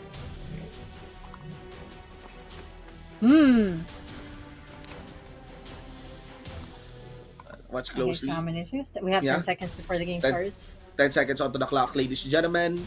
Once again, 1-0 is in favor of the Thailand team, Avenger. But that is a 1v1. Quite one-sided on the 1v1. Let's look onto this 5v5. Full collapse down into the middle. Does look like Avenger is looking quite confident on taking a fight here against the Malaysian XMM squad. You're actually seeing a lot of drop from the members here of XMM. Look at that damage getting dropped against the Paladin. Man, an early revive might be forced out of their way on this one. Ultimate's already getting pop-up, but the cooldowns would be in favor here of the Avengers squad. It's still 50% onto the HP here of Malaysia's XMM. With a camera here onto one of the Paladins as well of the Avengers. He does know that he is the only Paladin that is needed here for the fight of the Avengers squad. It is the Mage. Sword Mage getting dropped. Miami gets dropped here by the Avenger Demon. No revive is coming in. There's gonna be this stasis here from Kero. Miami getting revived for, but of course with Kero going down, it's still gonna be a prolonged 4v5 scenario in favor of the Avengers now, especially with 5%, maybe 10% of the HP of the remaining members of XMM, and maybe speaking of the remaining 2 members only onto the side of XMM, Avengers pulls up a massacre here against the Malaysian squad and takes on this series 2-0. Eyeing for the 3-0 on the 3v2. XMM was really controlled hard from the start of the game. They were punched so hard, and they just went on with it. They didn't care that they had 2 Paladins. It was easy for them to deal all those damages. What a good play coming from Avengers. Wow, we're moving on to game number 3. This is the trickiest part, the 3v3. Okay, no more Paladins for XMM. They gave up, but they gave up on the Paladins for this game. Okay, so they went with the standard. I think the most meta for a 3v3 is simply put, it is Occultist support, Spirit Shaper, and Sword Mage. Yeah, that's true. And you know what? For Avengers, I think this is really easy for them. They've been training so hard for this already. Yeah. So Avengers, we see how they play so beautifully.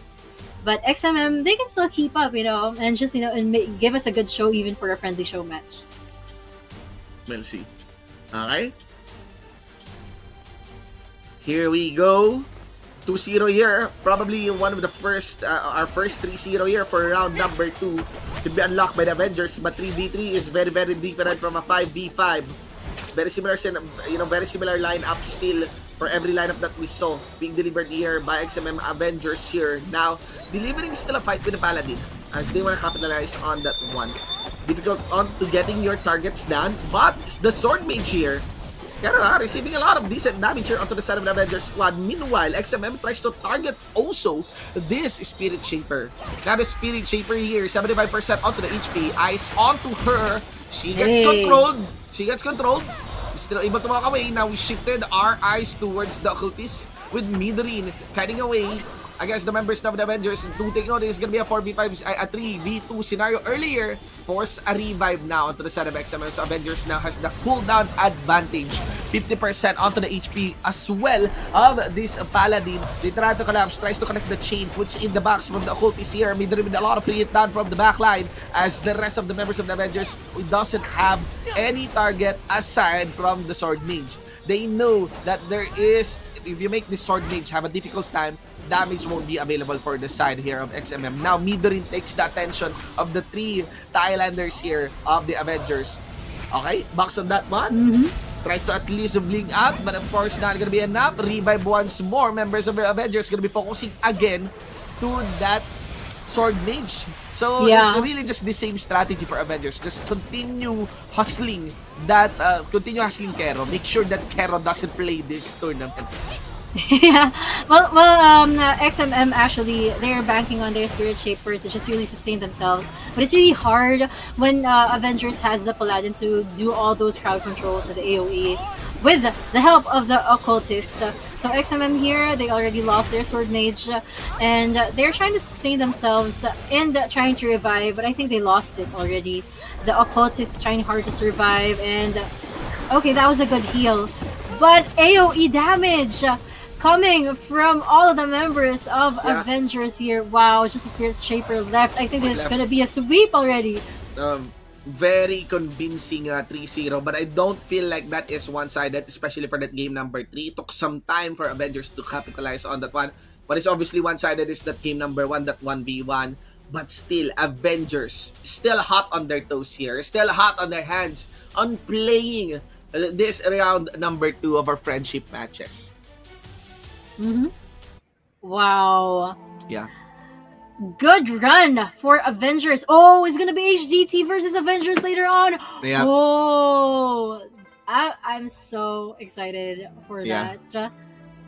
Thailand versus China. Yeah. And of course, seeing the results of that round number 2, that is on your screen, we have our round number 3, guys. On the 1-1 cluster, we have SPX versus DaRuMa, SpadeX versus DaRuMa, Nomads versus XMM, and on the 0-2 cluster left would be of the Singapore Team Eagles, and of course, the VNGxNE is Team TY. Okay, take it on that one. So, we still have 4 series, guys. We still have 4 matches laid out for you for tonight. We're gonna be having a great time right now here on the friendship matches, on this show matches here at the Revelation Global Championship. This to kickstart things this December. The performance of the teams are really excellent, JP. Really excellent. Yeah, and I'm so happy for the new app that we're using right now. I mean, really hats off to VNGates. VNG, and of course Net is lots of expectation for this whole tournament. And it is getting more excited as we head on to our round number 3 later after the short break. Shinbuan for I, alongside with paring JP, show matches, Revelation Global Championship. We'll be back.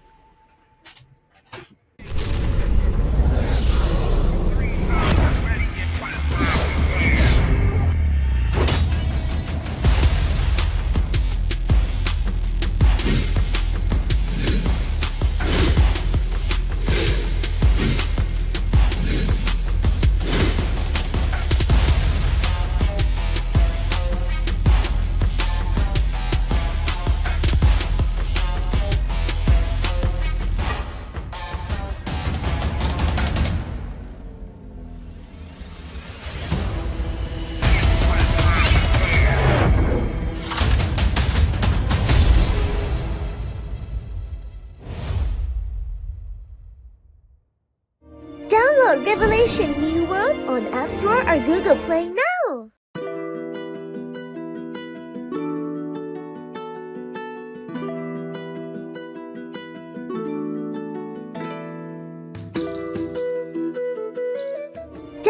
Revelation New World on App Store or Google Play now.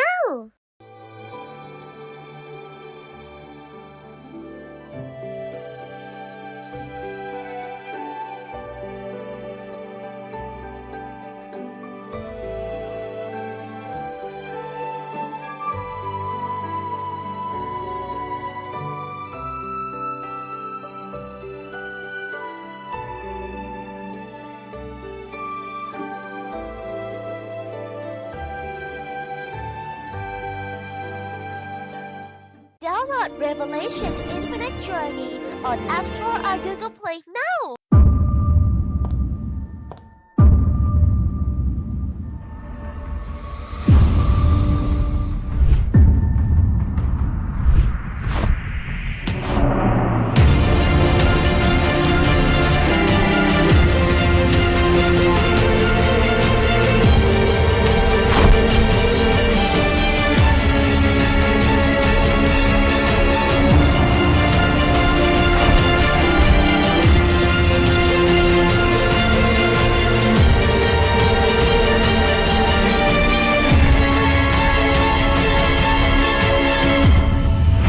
Revelation Infinite Journey on App Store or Google Play now.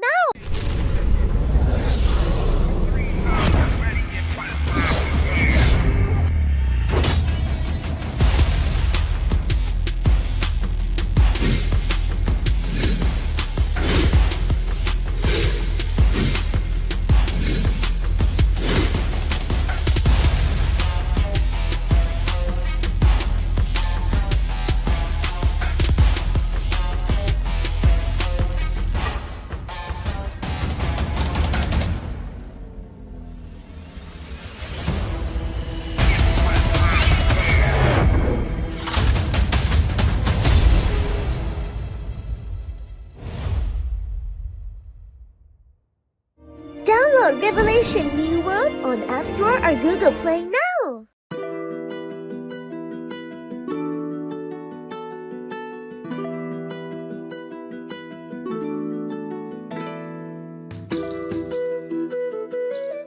Download Revelation New World on App Store or Google Play now.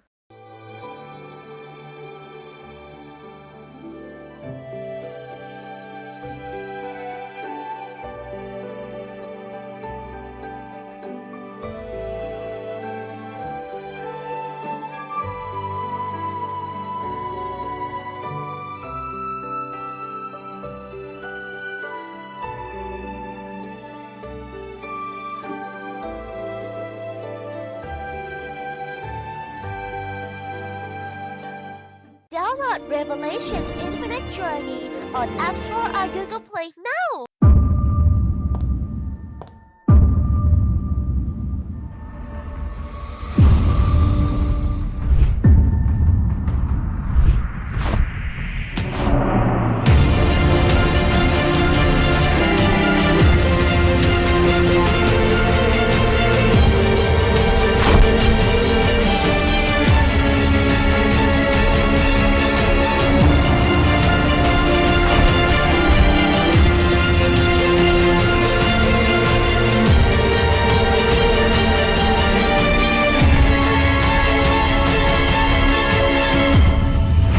Revelation Infinite Journey on App Store or Google Play now.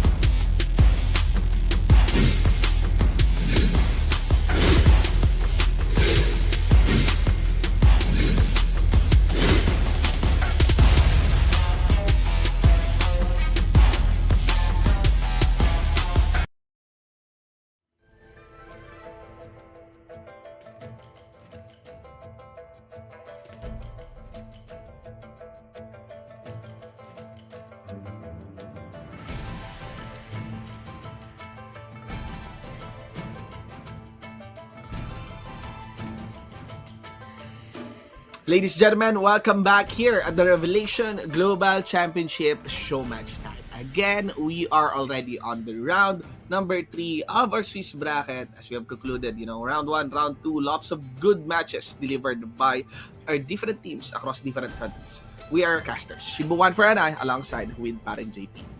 Yep. So good evening again, and this is going to be the last round for our friendly show match. The first two rounds were actually quite amazing, and we already settled the score on who will represent the highest bracket for tonight, aka HDT versus Avengers. But we're gonna have them for our last match. Okay, we have to say that best for last. But of course, we're still going to enjoy our favorite teams. We still have TY. SpadeX, XMM, we have Eagles and Nomads. Eagles, yes, Avengers, everyone is still present actually from the start of our match, even until now. But if game round 1 is really great. We have round 2. Definitely you could say it gets better, right? Especially with the match between Vietnam versus China. Now we have our round 3, wherein 2 teams still has no loss, That is HDT from China and Avengers from Thailand.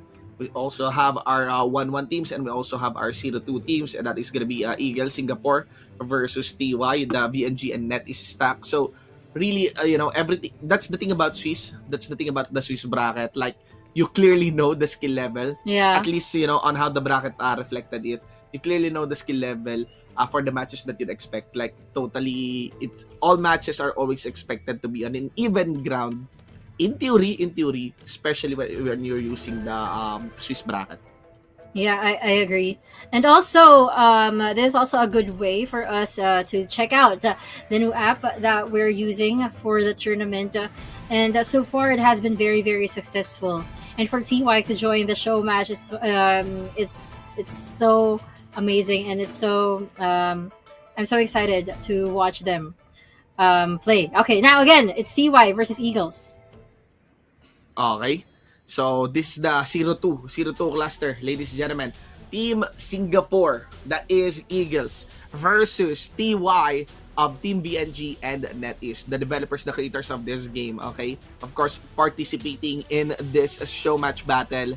Again, guys, this is the final part, the final rounds of our tournament. So, be sure to share the live stream. Now, we have our 1v1 set in. It is gonna be HP, JY, and Dystopia. So that is Sword Mage versus Sword Mage battle. Yeah, well, okay, this is a good mirror matchup. And it's gonna be hard to predict who's gonna win this one. I am rooting for TY though. It really boils down to the precision of skills. You're rooting now for TY. But I want TY to win because they developed this game. They need to show us how to use it well. Well, the cool part about this one is even the players, they do love playing against the developers of this game as well. Wow! Sword Mage versus Sword Mage. They know how to land their own combos. It's actually just onto the trade of the skills that they have right now. Auto attacks right after that freeze. A bit preemptive, A bit preemptive. Yeah. Yeah. He did try to get a timing. He gets the knockdown. Oh! That was a good control. That was good damage. Okay, he was able to dodge the damage as well, the crowd control. But they have a lot of room to sustain themselves, Yeah. And the whole part is no one is really running. What they aim is to actually trade each other. It's just that they're trying to at least trade that stasis as much as possible in the most efficient way possible. So this is our first Sword Mage versus Sword Mage 1v1 fight for this show match. And it's looking really close, not one-sided on any on either on the TY side or even on the Eagle side. Okay, but for HPJY, I think he's having it easy. He's having it easy. He's trying to revive himself so that Eagle won't so that Eagle's Dystopia won't really have a chance to combo him. And also it's gonna be a dodging game for him right now. Indeed. Oh, frozen again at that. He needs to avenge himself.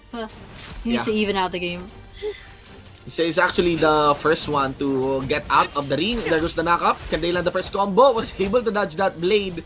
Kites away, but under the Stasis. Auto attack, tries to get some timings. You can actually see HPJY trying to maintain his own distance.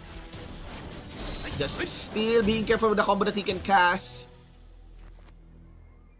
Damage. The timer settles in.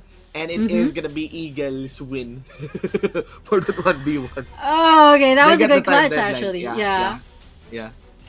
So This top is also the always first time out. representing. Yeah, the first time out of our night. That was good. But TY, I still want to see them win. You know, at all costs. I just want to see them have fun. But for some reason, for some reason, their opponents really always wins against them.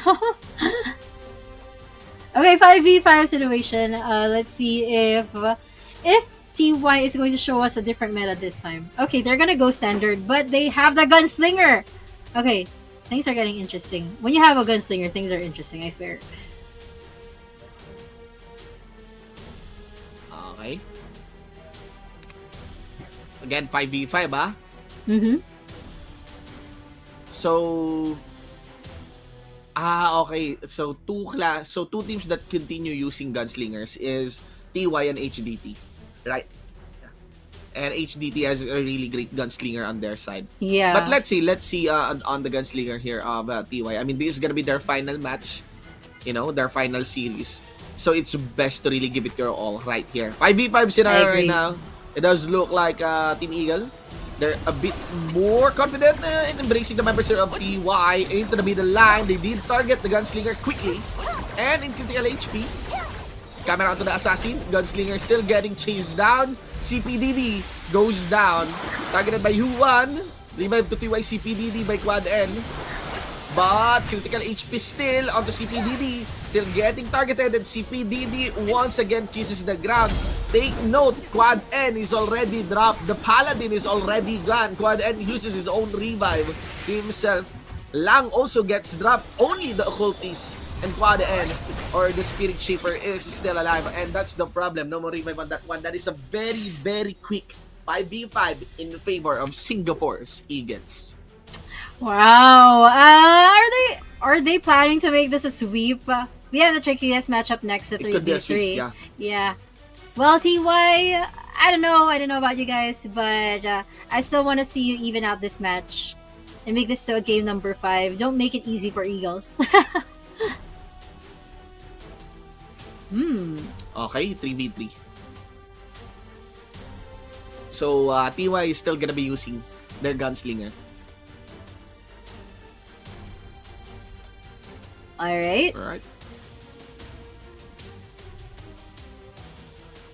That is a very very quick 5v5. Yeah.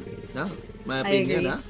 And it still be the same tactics for the side of Eagle to, you know, fully focus onto CPDD. Because CPDD has been the main damage source, or at least someone to rely on by Team TY on that 5v5. It is so obvious that for this 3v3, main damage source would be coming from this gunslinger. And although there's no assassin, Eagles here, what they do have is their Paladin, but they can even use the Spirit Shaper and even the Occultist to just fully tunnel vision in to CPDD. Let's look. CPDD on our camera right now. Maintaining his own distance. Yep, no one's still targeting CPDD. There you go. That will be of the Paladin. Barrier up here for CPDD. Getting shield up, tries to land his own combo. Getting chased still by the Paladin. Receives the chain. Okay. Yep, there's enough sustain air for CPDD. But I'm seeing some drop onto the HP. The Paladin also receiving some decent damage right now. Of course, from the rest of the members. But CPDD, all the sustains are dropped. The combo now is being used towards her as she lay onto the ground. Second barrier once more. Used here by CPDD. Full life for her. It's actually quite amazing to watch how Eagles are really pinning down on the gunslinger CPDD of TY. They know who the greatest damage dealer is, and they don't want to enable him at all costs. But for some reason, TY here is dealing the greater damage against Eagles right now. Maintain na on distance, ha? I think TY is doing well here for this 3v3. But the problem is the revives are still gonna be there, and it still doesn't change. The tactics here of Eagle is to chase down CPDD before Cherries will go down. Cherries is able to snap through towards CPDD. Lots of AoE damage also to the rest of the members here of TY. This is gonna be very critical for them. Occultist down, Gunslinger down, Occultist revive. YYDS also using his own. YYDS also receiving the revive on that one, but YYDS gets dropped quickly. And now with the revive already on cooldown, Quad and has to walk away. It is inevitable. JP here. I'm seeing a very clear 3-0 right now. It is gonna be a very big miracle if Quad and That's comes true. out on this Olympiad. Yeah. Oh no, I think Eagles Revive. is really on for a sweep right now. The Spirit Shaper is running away, but they were able Gets to boxed. catch up to him. That's it. Alright. Gets box unboxed, ladies and gentlemen. Eagles of Singapore closes this series strong 3-0 against VNGxNE TY. Good showing. Low on the damage source here for Team Eagles. Everyone dealt damage. Cherries has 43%, 26 onto Jack, 31% even on Tang Ruru. Meanwhile, it is CPDD that is as expected from the side here of TY. Now that is one down on our last 4 series for the night on the 1-1 cluster or 2-0 cluster here at our Swiss format in the Revelation Global Championship show matches. That was a good one, Eagles. Congratulations. But of course, we are going to have to move on to our middle bracket where Nomad and XMM, SpadeX, and DaRuMa are waiting. So, my predictions. I think Nomads will win and SpadeX. Oh, wait. That's a hard one. I think it's going to be... Oh, SpadeX and DaRuMa is going to be a hard matchup. Yeah. Well, we'll see. Again, surely all matches right after the Eagles and even TY will be so interesting considering they have the same lineup.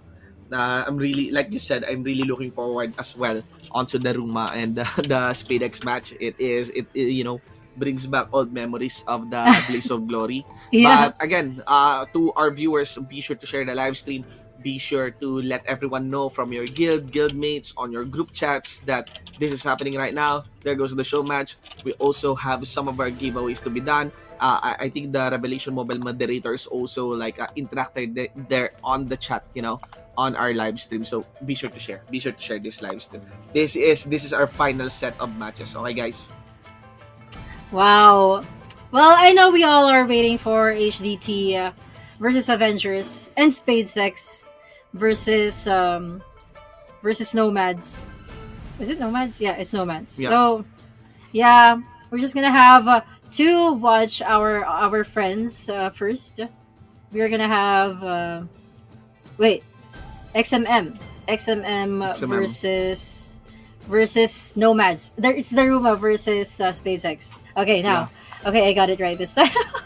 Yeah, and again, I think we're gonna be saving it, the best for the last with HDT versus, of course, Avengers. Here we go, guys. XMM and Nomads.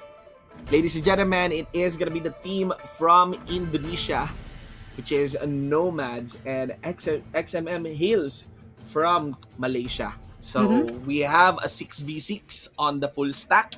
First up, of course, would be a 1v1. All right. So who's gonna be our representatives? Okay. Let's see. I think it might be a sword mage battle. I want to see a Spirit Shaper again, just for fun. It would be nice. Yeah, it would be nice. I mean, Oh, Spirit Shaper. Yeah. Okay, they heard me. So that's the thing. There's enough DPS actually on an assassin in theory against the Spirit Shaper, but as long as the combos are landing. And I'm not sure, what about the health refund? What mechanics can actually bring back the HP here of this assassin? When it comes down to 1v1, let us see. Earlier, we did saw how the Spirit Shaper just outwitted, I'm not sure if it's a Sword Saint or if it's a Blade Master, but it was a 1v1 that was won by a Spirit Shaper. Yeah, I remember. But just for fun, I would still root for the Spirit Shaper just because it's so cute to watch. Those amazing plays like that, those unexpected, unorthodox decisions. We love seeing those kind of plays, especially that this is a friendly show match. Our goal tonight is to have fun, but Nomads is actually quite taking this seriously. Look at how Charmsy is running away from him. By the way, it's only 1 minute 35 seconds remaining on the timer. Just wanna say, all that Nomad needs is to get the damage lead against Charmsy. Yeah. So yeah, she's running away. It's a dodging game here. Oh, yep. She's pinned down. That's a lot of damage. Yep. How's she gonna do this? Sent a summon for the knock-up. She has no battle stats. She really plans on running away for this. Yeah. Yeah. And that's the thing about Spirit Shaper. They can run so fast. How she's gonna win, There you go. So Shadow doesn't even need to get close, honestly. He has the damage lead. Like that, so he can poke. Then if Champsy runs away, he doesn't even need to chase. Okay. Okay. Oh, that's the problem. He's receiving some crowd controls, Oh, that's a good healing being shown by Charmsy there. Yeah, 35 seconds on the clock. If I'm not mistaken, I think Shadow has the damage lead. Oh yeah, because if you have bigger HP, you win.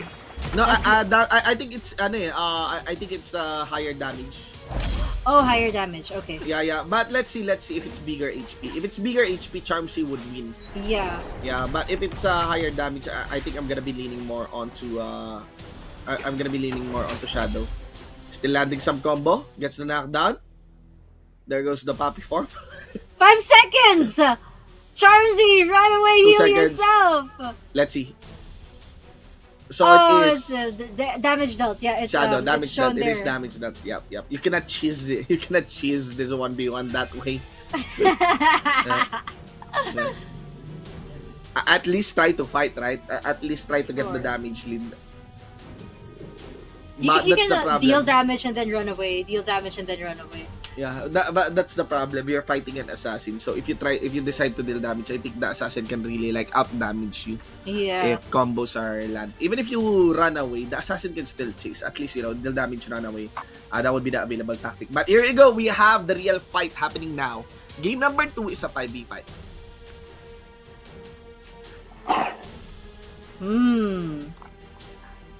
Okay, lineup. 2 paladins. 2 paladins again. 2 paladins, yeah. This is really the favorite SMM.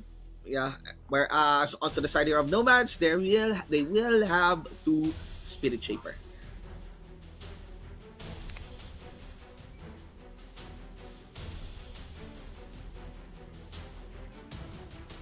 Okay, slow and steady. 25 seconds onto the clock. Again, our eyes are onto Champsy. Do take note that XMM also has no assassin here. So that's one. And so both has sword mage. Both has one Spirit Shaper with more onto the side of Nomad here. But the striking difference is Nomads has no paladin. So a non-paladin composition. Let us see. Both are willing to take the fight on top of the platform. Oops! Champsy. Yeah, Champsy maintaining his own distance. Tries to guess where Shadow might be. Which is how it should be. He needs to be able to protect his teammates, but for some reason they're hard to reach. Okay, that was a good pull. Yep. Protecting the Paladin. Yep, and also if you look, Shadow is able to stay into the backline, and even actually the Sword Mage is limiting the positions here of Charmsy. This is quite difficult now. Just position-wise, it is difficult here for the side of XMM. Nomad has taken good control here of this platform. They're able to juggle properly the HP bars of XMM here. You can actually see here Atus going down. Also one member here, XMM. Even actually Champsy, no chance of a revive. Just a very, very quick 5v5 here. Nomad takes the win, 2-0 here against XMM. Now we have a 3v3. Okay, that was so quick. You know how long it took to end the 1v1? It was just as fast with a 5v5. Now we have a 3v3.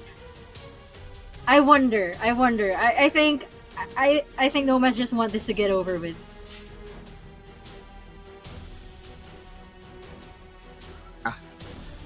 Big question now for them. Still lots of questions right now.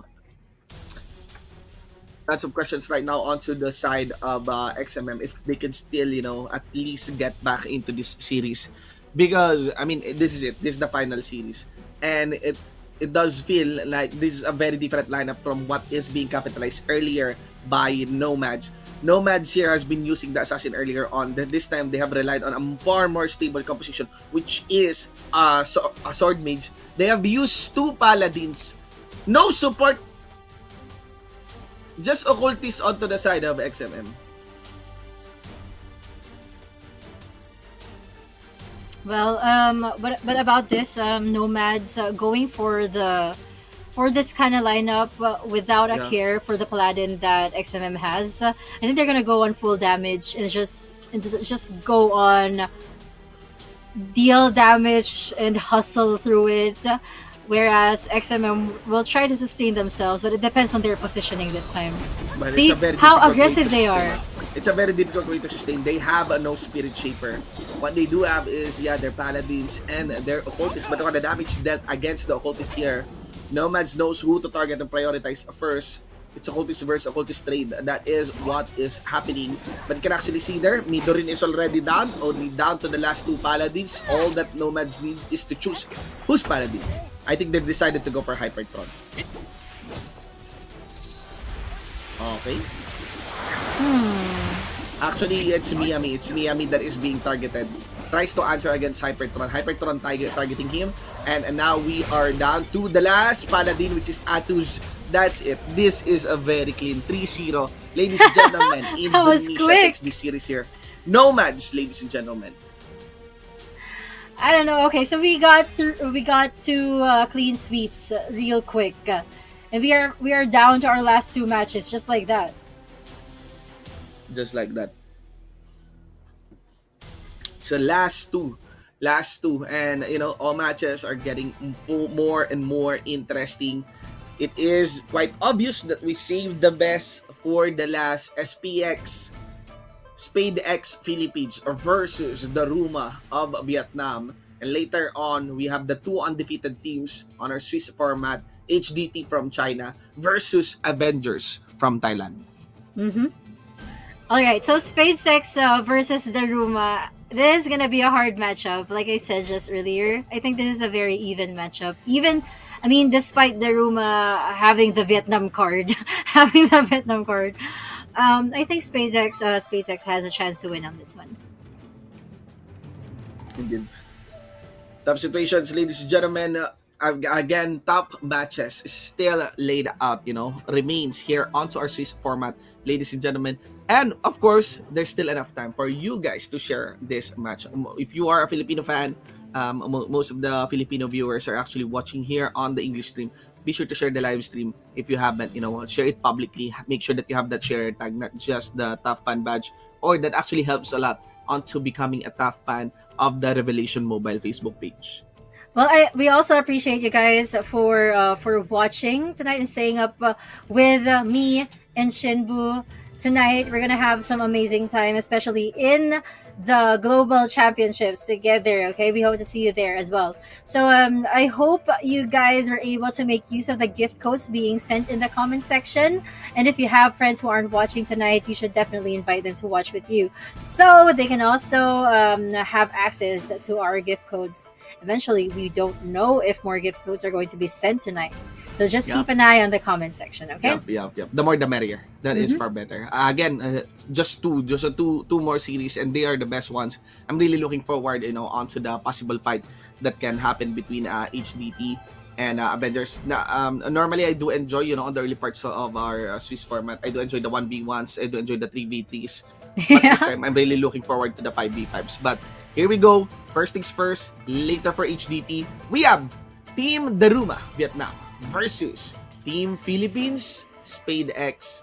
Let us see who will come out on top of this fight. Do take note that Vietnam only has 5 members in their stack, full stack for the side here of SpadeX. Mm-hmm. All right. Oh, okay. Now I'm seeing familiar names. I really like their team captain's name, Manager. Germany. Eunice, Okay. as always, representing Assassin. for 1v1. Assassin versus Sword Mage.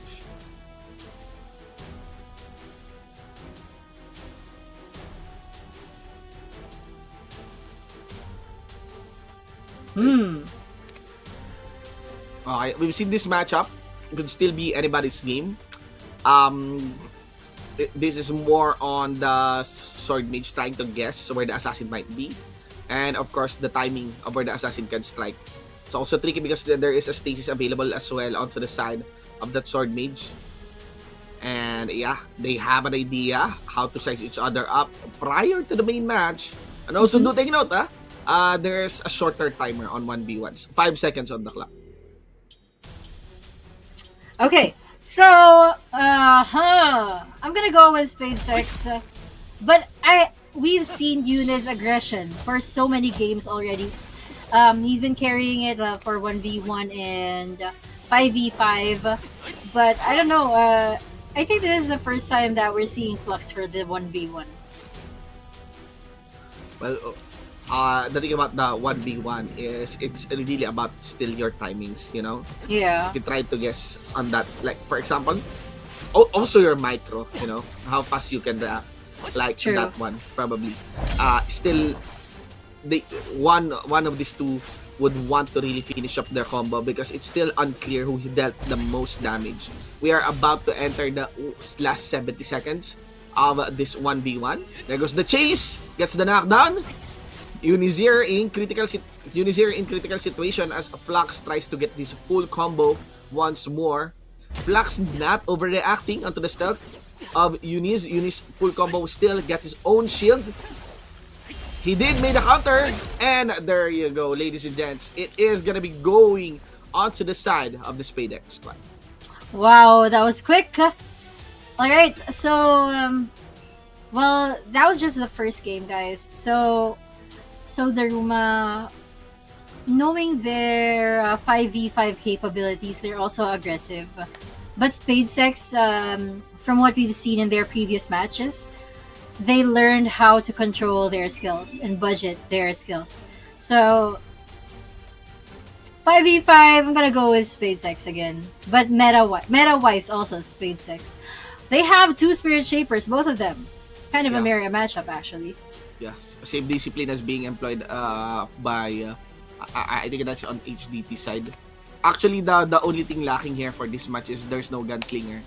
It does look like the gunslingers are holding good promise right now for this matchup, but it might be just overhyped by HDT's performance. But this is it. This is the crucial part of the series. You win this 5v5, you and especially with the 2-0, you enter the 3v3 ever so confident. So 2 teams with 2 supports. The striking difference is that no sword mage onto the side of SpadeX. Okay? They have Paladin, Assassin, Occultist. This one is they have an Assassin, Sword Mage, Occultist. So it's a trade between a Paladin and also a Sword Mage. Fight breaks out. Alright, but as for SpadeX right now, they had a good start. And DaRuMa here, they're slowly losing one of their sword mages. They just need to really sustain themselves and position themselves well. We see a lack of crowd control coming from DaRuMa because of the non-existence of the Paladin, whereas SpadeX is actually very good at utilizing their Paladin. But a good sustain is coming in from DaRuMa. Oh, that was a bad burst. That was a bad burst in there. Eunice is also eliminated. Now this is just 1 Spirit Shaper and 1 Sword Mage against 5 people from SpadeX. Maintain proper distance. Once more on that one. Shy here on our main camera, just making sure that she kites properly in favor here of SpadeX. Just sustaining SpadeX fully. Still an assassin Still an assassin down here out to the side of DaRuMa. DaRuMa can still bring on a proper fight here. This is the fight that we're looking forward to against SpadeX right now. AoE is not fully dropping, that did CP. Yet CP just dropped Gospel here, forces Shy to use his own revive. It's still a 4v5 scenario here. DaRuMa trying to get the proper timing here against SpadeX. But SpadeX has the better command here with Bunny Bait getting a kill once more in their favor. 2 supports for the side of DaRuMa, but they're not totally burning their revive here. Now it is gonna be DaRuMa secure going down as Bunny Bait also gets it. Look at that, parang JP. Only the supports remaining. Not just 2, but only just 1. And that's it. They made it force a 2-0 on this series against DaRuMa. A very quick one at that. DaRuMa, they need to like regroup themselves. But I think another sweep is incoming. SpadeX, they already have the momentum. They just need to maintain that well. Next matchup, of course, is the 3v3. Right? So guys, well, with this kind of lineup, I'm gonna have to go with the SpadeX again. 3v3. Yeah.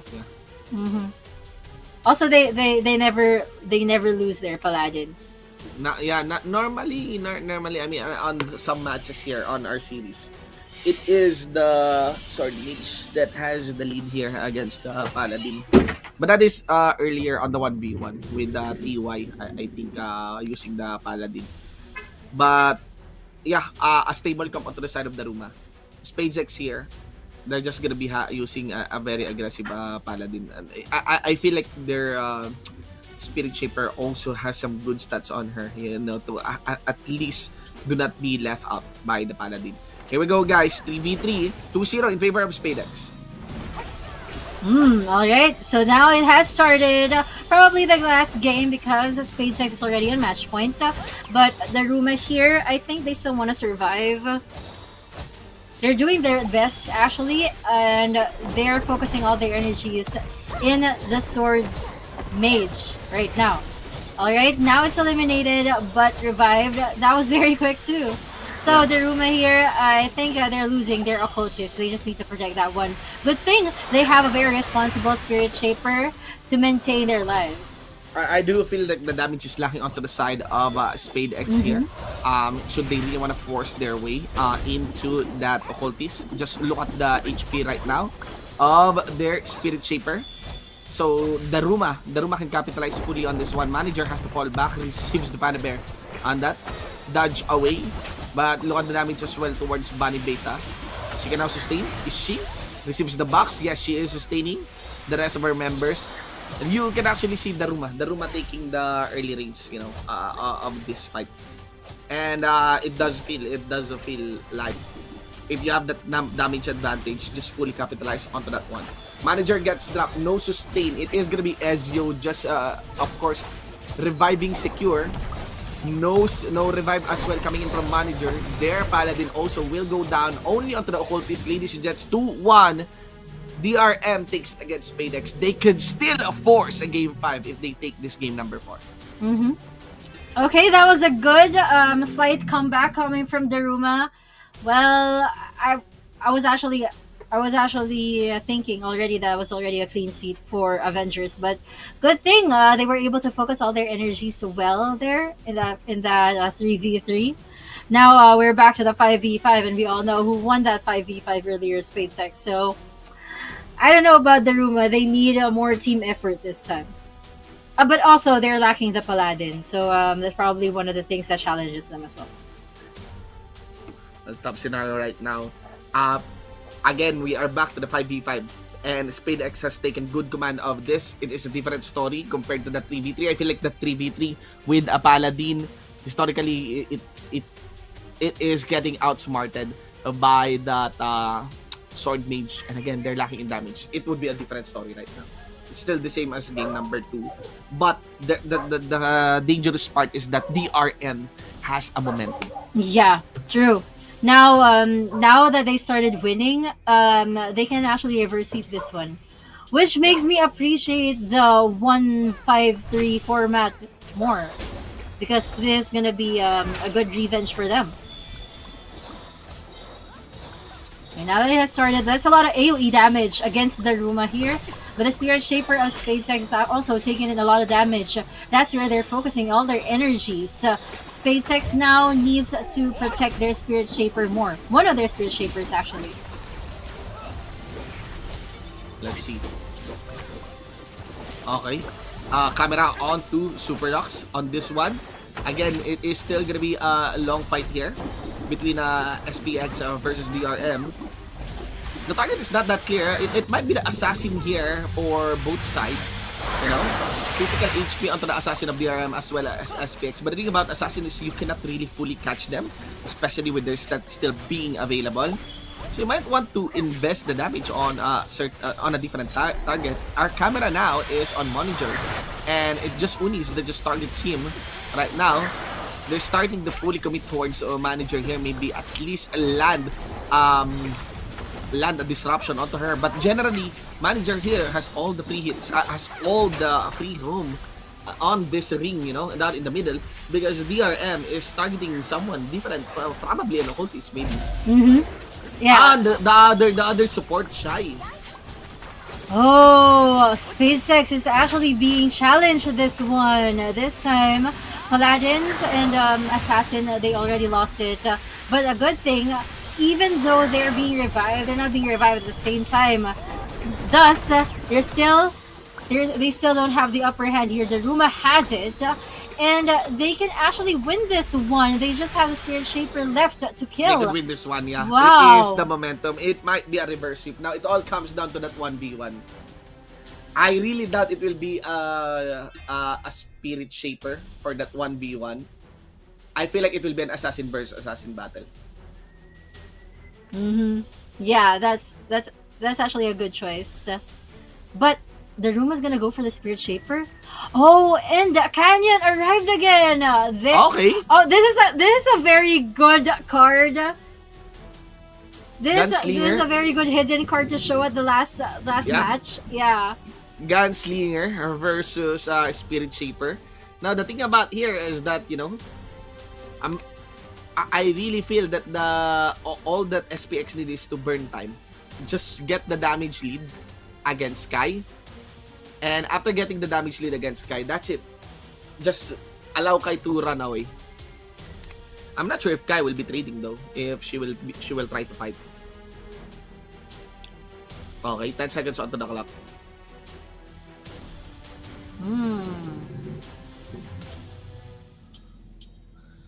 3, 2, 1. Let's see what strategy she will employ. She will... Okay. The Gunslinger can blast him. Yeah, Kai is trying to fight. No, oh my gosh. Now It's she's already receiving hard. some decent damage. Yeah, she's receiving some damage. I think Kai's just Now- gonna run away. That's critical damage. She will run away. Now, the problem is, you can run away so that you enter game 5 just so to lose. You cannot run away on a 1v1. That's the problem now. You cannot choose a run away on the 1v1 if you have the damage disadvantage. Again, the timer is 1 minute 20 seconds.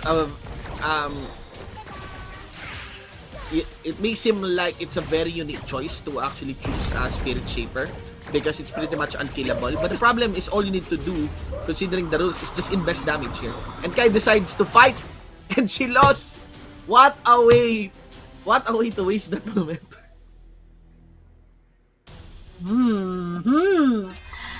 Alright, so after 2 clean sweeps, we finally get an even, a maxed out series again. Congratulations to SpadeX. They survived the last round of tonight's show match.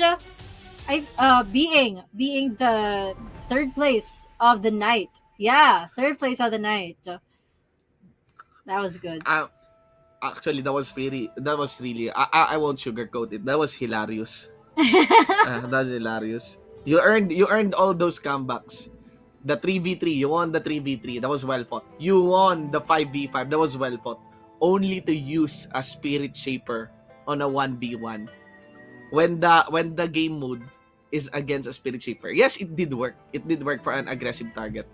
But the problem, I do feel like Kai realized when the Gunslinger was investing damage on him. I feel like some of his teammates or guildmates told him, Yeah, you have to fight, man. You will lose. Yes, Because exactly. the only way you can win with the Spirit Shaper is if you are able to return the damage properly, or you have the damage lead and you can run away. You can run away. We've seen it earlier, like We've how seen it earlier. It was yeah, shown earlier. So clearly, it does feel like DRM did not watch the match earlier. Or I'm not sure. They something like overlooked or that. something. It's just frustrating because it's a waste of momentum. Yeah. Hard fought game number 3. Yeah, rock and roll. We won game number 3. Game 3v3. Yeah, we won. Game number 4, 5v5. Yeah, we won. Game number 5, 1v1. You use Spirit Shaper. Wow. That was such a momentum killer. Yeah. Of course. It was a waste of momentum. You could. I wouldn't even mind if you use a Paladin. But obviously, I think the best choice is to go for Assassin or maybe a Sword Mage. I don't know. But clearly not a Spirit Shaper anymore. It's just too risky. It's pretty easy to lose with a Spirit Shaper on a 1v1. Yeah. Here we go. This is the final fight. HDT versus the Avengers. Team China versus Team Thailand. Both are undefeated still. Here in our show match. All right, now it's Pipa versus Ali.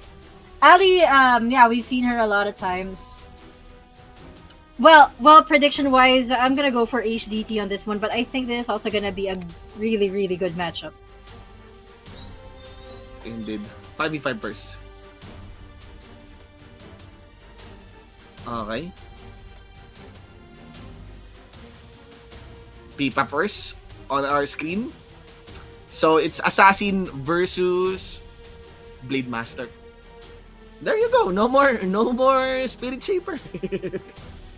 Yeah, It won't- no more. work. Yeah, it will just work once, but it won't work anymore. Like everybody saw through it. Okay. Full combo on each other. Ali decided to be defensive. There's a quick knock up. Pipa tries to counter as well.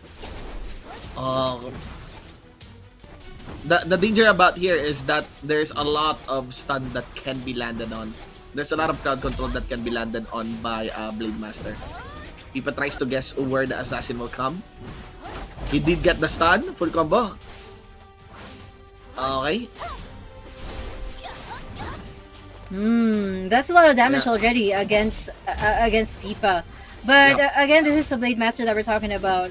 Millies usually have a lot of advantage against assassins. And Big picks Pipa up. here, I don't really see any stealth advantage. Okay, there's a stun. She did try to drink. Tries to go for the counter. Went into the middle. Could she bait? There's the stun. One full combo.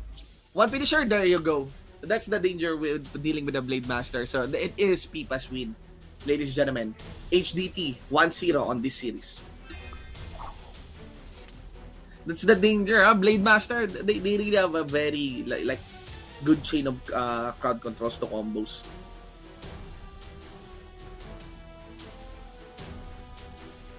Okay. Now we have the 5v5.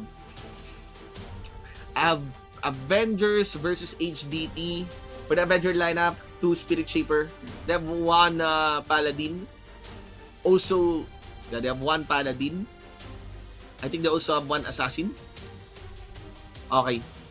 So, for this match, no Sword Mage.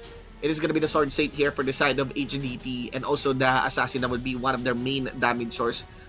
I think HDT has a more diverse lineup. They also have a Paladin, JP. Yeah, that's true. You know, it's actually it's actually a good clutch play earlier when HDT won against Avengers during that game number 1.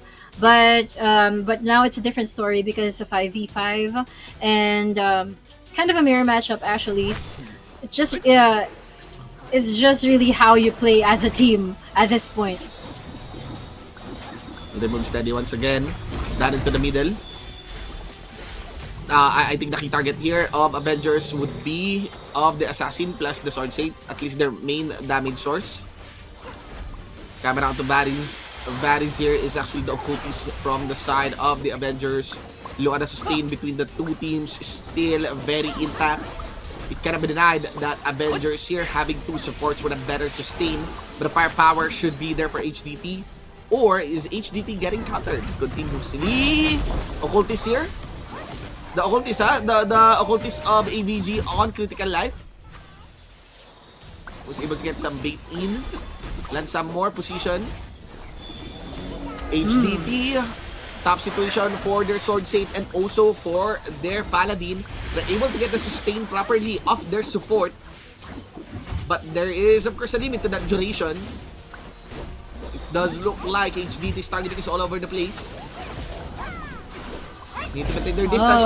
Occultist here. Onto the side of AVG. Can they complete the kill? It is gonna be Lian getting the kill towards Varys right now. Things escalate. Forces a revive early on to Varys. But they can continue to crush more. Land some AoEs and crowd control against the members here of the Avengers squad. Let's see the cluster here.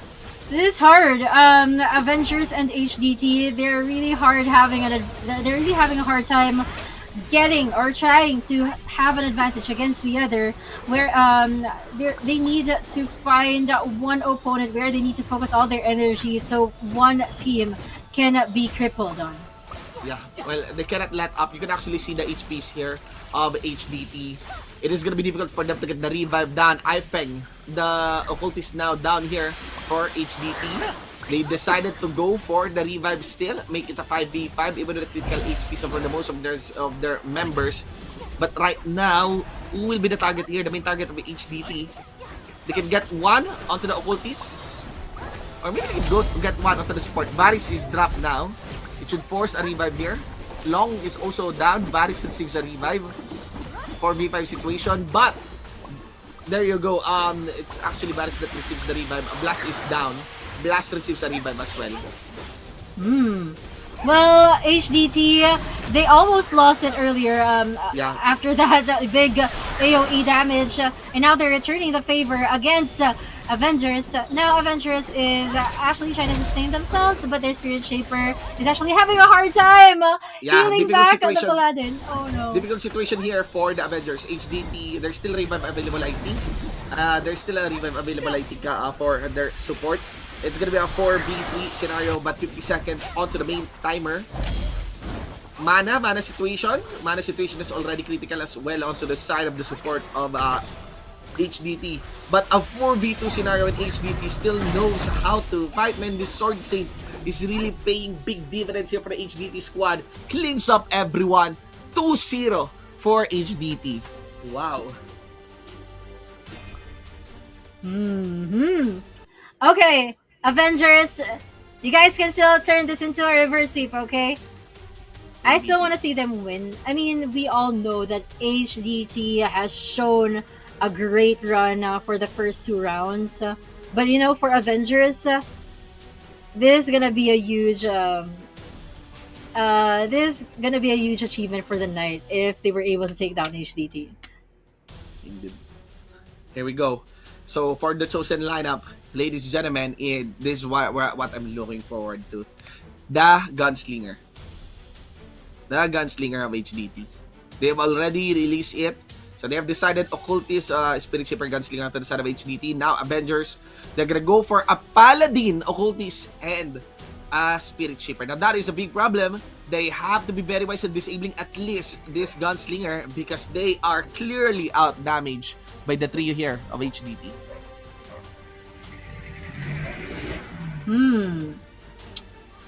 Well, since this is a very tricky match, I'm gonna go with HDT because they're really good at utilizing the Gunslinger. We've seen it so many times already.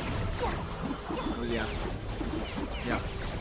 That's why I'm so excited when the Gunslinger actually popped out of this one. It does feel like AVG already eyeing towards the Gunslinger, but HDT decided who will be the target. It is gonna be the Occultist. Did try to blink out of this fight, but they can still continue to go for the chase. Some sustain coming in from the Spirit Shaper. Down is still onto this Occultist. And yeah, this Occultist might be trapped. Goes for the box. There you go. 50% of the HP under the knockdown. Varys here in critical life. Gets some shield. That is good. But the problem is any moment now, they could still cast that battle armor. Critical HP still for this gunner. He did receive the light, he did receive some sustain. Get some full blast, battle armor activated. Go for the finisher on this one. Casted it, full bronze damage to the members here of the Avengers and can easily go for key targets right now. Key damage, ladies and gentlemen, goes for Demon. And this, at least the Paladin tries to control this and remove the battle armor as much as quick as possible, but at what cost? There's a lot of low lives here, low HPs here onto the side of the Avenger. Blast is forced to use his own revive against Demon here. But Varys, at the cost of Varys now with the revive already on cooldown with the 3v2 scenario. There's a lot of freedom here for the members of HDT to finish up this one. They have their eyes set already. For the support, I think. They're eyeing towards the support. Oh my god. Demon here is still eyeing towards also that Gunslinger. Revive might be available now for the cooldown. Onto Varys. Good sustain onto Demon. Another round 2 onto that battle armor. Ladies and gentlemen, there's a revive towards Varys, but the moment when Demon died, so it's still gonna be a 2v3 scenario, but this time a battle armor beating up. Lots of damage here, 3v3 scenario. Still that battle armor, but oh my god, the damage is so big. Sword 9 is there, still up. Most of the members here of Avengers is just making sure that they sustain this because they're now playing not to win, but they're playing not to lose. Prevent it as much as possible. But could they though?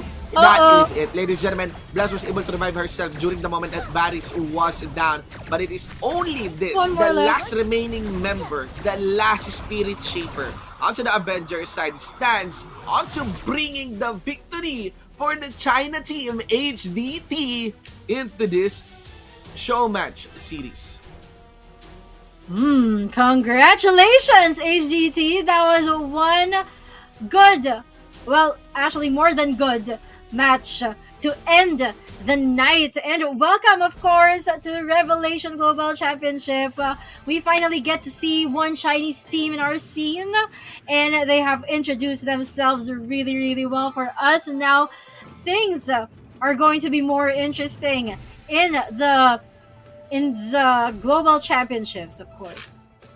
To consider, to think, JP, that this is a highly modified game mode, and HDT, the China team here on even despite this being a show match, they only drop one game against DRM. All 3-0, 3-0 Eagle, 3-0 ABG, and they only drop one game against DRM.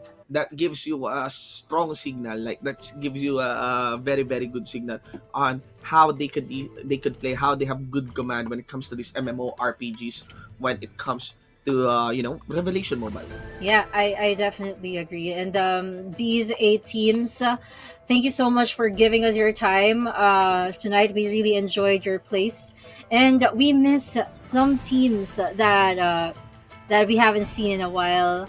So tonight, guys, I hope you all prepare well for the global championships. Indeed. What a great night. To kickstart things, especially with the Revelation Global Championship happening right now. It was a pleasure to actually bring this broadcast to you. Thank you so much in behalf of the production, and of course to all the viewers that tuned in, and of course to all the teams that participated in the show match. I'm Shinbu the One for an Eye, and with me is Paring JP. That is the conclusion of the show match episode here at the Revelation Global Championship. Bye-bye, guys. Bye.